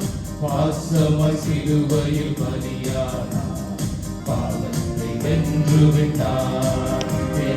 பாசமாய் சிலுவையில் பலியானார், பாவத்தை வென்று விட்டார். கோட்டைக்குள்ளே நான் நுழைந்து விட்டேன், இனி எதுவும் அணுகாது, எந்த தீங்கும் தீண்டாது. கோட்டைக்குள்ளே நான் நுழைந்து விட்டேன், இனி எதுவும் அணுகாது, எந்த தீங்கும் தீண்டாது. ஆண்டவரே, தகப்பனே, இந்த நாள்ல உம்முடைய ரத்தம் எங்கள் நெற்றிகளிலே பூசப்பட்டிருக்கிறது. ஆண்டவரே, தகப்பனே, இந்த நாள்ல ஒவ்வொரு குடும்பத்தை இங்க இருக்கிற ஒவ்வொரு இண்டிவிஜுவலையும் ஆண்டவரே கர்த்தருடைய கரத்துல ஒப்பு கொடுத்து ஜெபிக்கிறேன். ஆண்டவரே, அப்பா, எதிர்நோக்கி இருக்கிற பிரச்சனைகள் ஏராளம், உலகத்தின் சூழ்நிலைகள் ஏராளம், வித்தியாசம் ஆண்டவரே. ஆனால் இவை எல்லாவற்றின் மத்தியிலும் ஆண்டவரே, அப்பா, உம்முடைய ரத்தத்தினாலே கழுவப்பட்ட ஜனங்களாய், ரட்சிக்கப்பட்ட ஜனங்களாய், ரட்சிப்பின் வஸ்திரத்தை உடுத்தின ஜனங்களாய், உம்முடைய அபிஷேகத்தை பெற்ற ஜனங்களாய் ஆண்டவரே, உம்முடைய ஆவியில நடக்கிற, பேசுகிற, சிந்திக்கிற ஜனங்களாய் நாங்கள் ஒவ்வொருவரும் வாழ கர்த்தர் நீங்க கிருபை கொடுங்க ஆண்டவரே. We don't come here just to worship, we come here worshiping, oh Lord. We don't finish our worship and walk out. We continue to worship in the world, oh Lord. உலகம் முழுவதும் நாங்க உலகத்துல கடந்து செல்லும் பொழுது அந்த ஆராதனையை இந்த உலகம் காணட்டும் ஆண்டவரே. எங்களுடைய பேச்சில, எங்க நடத்தையில, எங்க சிந்தையில அதை காணட்டும் ஆண்டவரே. நாங்க பாடினது போல நேசரின் ரத்தம் எங்கள் மேல் தெளிக்கப்பட்டிருக்கிறது, சத்துருவுக்கு எங்கள் மேல் அதிகாரம் இல்லை என்று ரோமர்ல தெளிவாய் நாங்கள் வாசிக்கிறோம். பாவத்திற்கு இனிமேல் உங்கள் மேல் அதிகாரம் இல்லை என்று சொல்லி இருக்கிறது ஆண்டவரே. தகப்பனே, என்னென்ன கட்டுகள் குடும்பங்களிலே இருக்கிறதோ, என்னென்ன பயங்கள் இருக்கிறதோ, இதோ நான் என் நெருக்கத்துல கர்த்தரை நோக்கி கூப்பிட்டேன், அவரின் எல்லா பயங்களுக்கும் என்னை நீங்களாக்கினார் என்று சொல்லி இருக்கிறது படி தகப்பனே, இருதயத்தின் பயங்களை அகற்றி போடும் எதிர்காலத்தை குறித்ததான ஒரு நிச்சயத்தை, கர்த்தர் சத்தியத்தை நீர் கட்டளையிட வேண்டுமாய் ஜெபிக்கிறேன் ஆண்டவரே. உம்முடைய நாமம் மகிமைப்படட்டும். எதிர்காலத்தை குறித்ததான ஏராளமான கேள்விகள் ஆண்டவரே, போர் சூழ்நிலைகள் ஆண்டவரே, அப்பா, பசியும் பஞ்சமும் உலகத்திலே காண்கிறோம். இந்த நாட்களிலும் ஆண்டவரே, சிறு குழந்தைகள் கூட உணவில்லாமல் மடிகிற அந்த காரியங்களை பார்க்கிற பொழுது எங்கள் இருதயம் விசனப்படுகிறது தகப்பனே. அப்பா, இந்த நாள்ல கர்த்தருடைய கரத்துல ஒப்பு கொடுத்து ஜெபிக்கிறேன். கர்த்தர் காத்துக்கொள்ளுங்க. குறிப்பாய் பயணப்பட்டிருக்கிற எங்களுடைய குடும்பங்களை உங்களுடைய கரத்துல ஒப்பு கொடுக்கிறேன் ஆண்டவரே. அப்பா, இந்தியா உட்பட பல இடங்களுக்கு பயணப்பட்டிருக்கிறாங்க. எவ்வளவோ ரெஸ்ட்ரிக்ஷன்ஸ் அண்ட் என்ட்ரி ரெஸ்ட்ரிக்ஷன்ஸ். ஆனா ஆண்டவரே, இந்த போர் சூழ்நிலைகள் குறிப்பா மிடில் ஈஸ்டர்ன் ஏரியால எல்லா ஃபிளைட்ஸ் அதை கிராஸ் பண்ணி வரணும் ஆண்டவரே. ஒரு தேவ பாதுகாப்பை நாங்கள் கட்டளையிட்டு ஜெபிக்கிறோம். அப்பா, இயேசுவின் ரத்தத்தை தெளித்து ஜெபிக்கிறோம். உம்முடைய பிரசன்னம் உடன் இருக்கும்படிக்காய், முன் செல்லும்படிக்காய், வழி நடத்தும்படிக்காய் நாங்கள் ஜெபிக்கிறோம் ஆண்டவரே. இதை குறித்ததான இருதயத்தின் சஞ்சலங்களை மாற்றி போடுவீராக.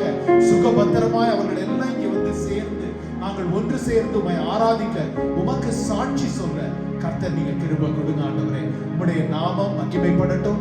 ஒரு விசை இந்த தேசத்திற்காய் நாங்கள் ஜெபிக்கிறோம் ஆண்டவரே. தேசத்தின் ஆசீர்வாதத்தினால நீங்கள் ஆசீர்வதிக்கப்பட்டிருப்பீர்கள் என்று எருசலேம் இஸ்ரவேல் ஜனங்களுக்கு சொல்லப்பட்டது. இந்த தேசத்தின் ஆசீர்வாதத்திற்காய், இதன் நன்மையை புசிக்கிற நாங்கள் இந்த தேசத்தின் ஆசீர்வாதத்திற்காய் ஜெபிக்கிறோம். இந்த தேசத்தின் பாதுகாப்பிற்காய் ஜெபிக்கிறோம். இந்த தேசத்தின் பரிசுத்தத்திற்காய் ஜெபிக்கிறோம் ஆண்டவரே. தேவ நாம மகிமைப்படும்படிக்காய் இந்த தேசத்தினுடைய கரத்துல ஒப்பு கொடுக்கிறோம் ஆண்டவரே. தேவனுடைய ரத்தம் தெளிக்கப்படும்படிக்காய், எழுப்புதலின் ஆவி ஊற்றப்படும்படிக்காய், தேவனுக்கு சாட்சியாய் இருக்கும்படிக்காய் ஜெபிக்கிறோம். எங்க தலைவர்களுடைய இருதயத்திலோ சிந்தையிலோ ஒரு பரிசுத்தத்தை கொடுங்க. தேவ ஆலோசனை நிலைநிற்கும்படிக்காய் நல்ல ஆலோசகர்களை எழுப்புங்க. உம்முடைய நாம மாத்திரம் மகிமைப்படட்டும். கர்த்தருடைய வருகை தாமதமானால் நாங்கள் வெள்ளிக்கிழமை இரவு ஜெபத்திலே ஒன்று கூடுவோம். ஞாயிற்றுக்கிழமை மீண்டுமாய் ஆராதிக்கிற ஆராதனையில ஒன்று கூடுவோம். கர்த்தர் நீர் கிருபை செய்வீராக. உம்முடைய நாம மாத்திரம் மகிமைப்படட்டும். இயேசுவின் வல்லமை உள்ள நாமத்தில் ஜெபிக்கிறேன் ஜீவனுள்ள நல்ல பிதாவே. ஆமென், ஆமென், ஆமென். நம் பிதாவாகிய தேவனுடைய அன்பும் குமாரனாகிய இயேசுவின் மனதுருக்கமும் பரிசுத்த ஆவியின் வழி நடத்துதலும் இன்றும் என்றும் நம் அனைவரோடும் இருப்பதாக. ஆமென், ஆமென், ஆமென்.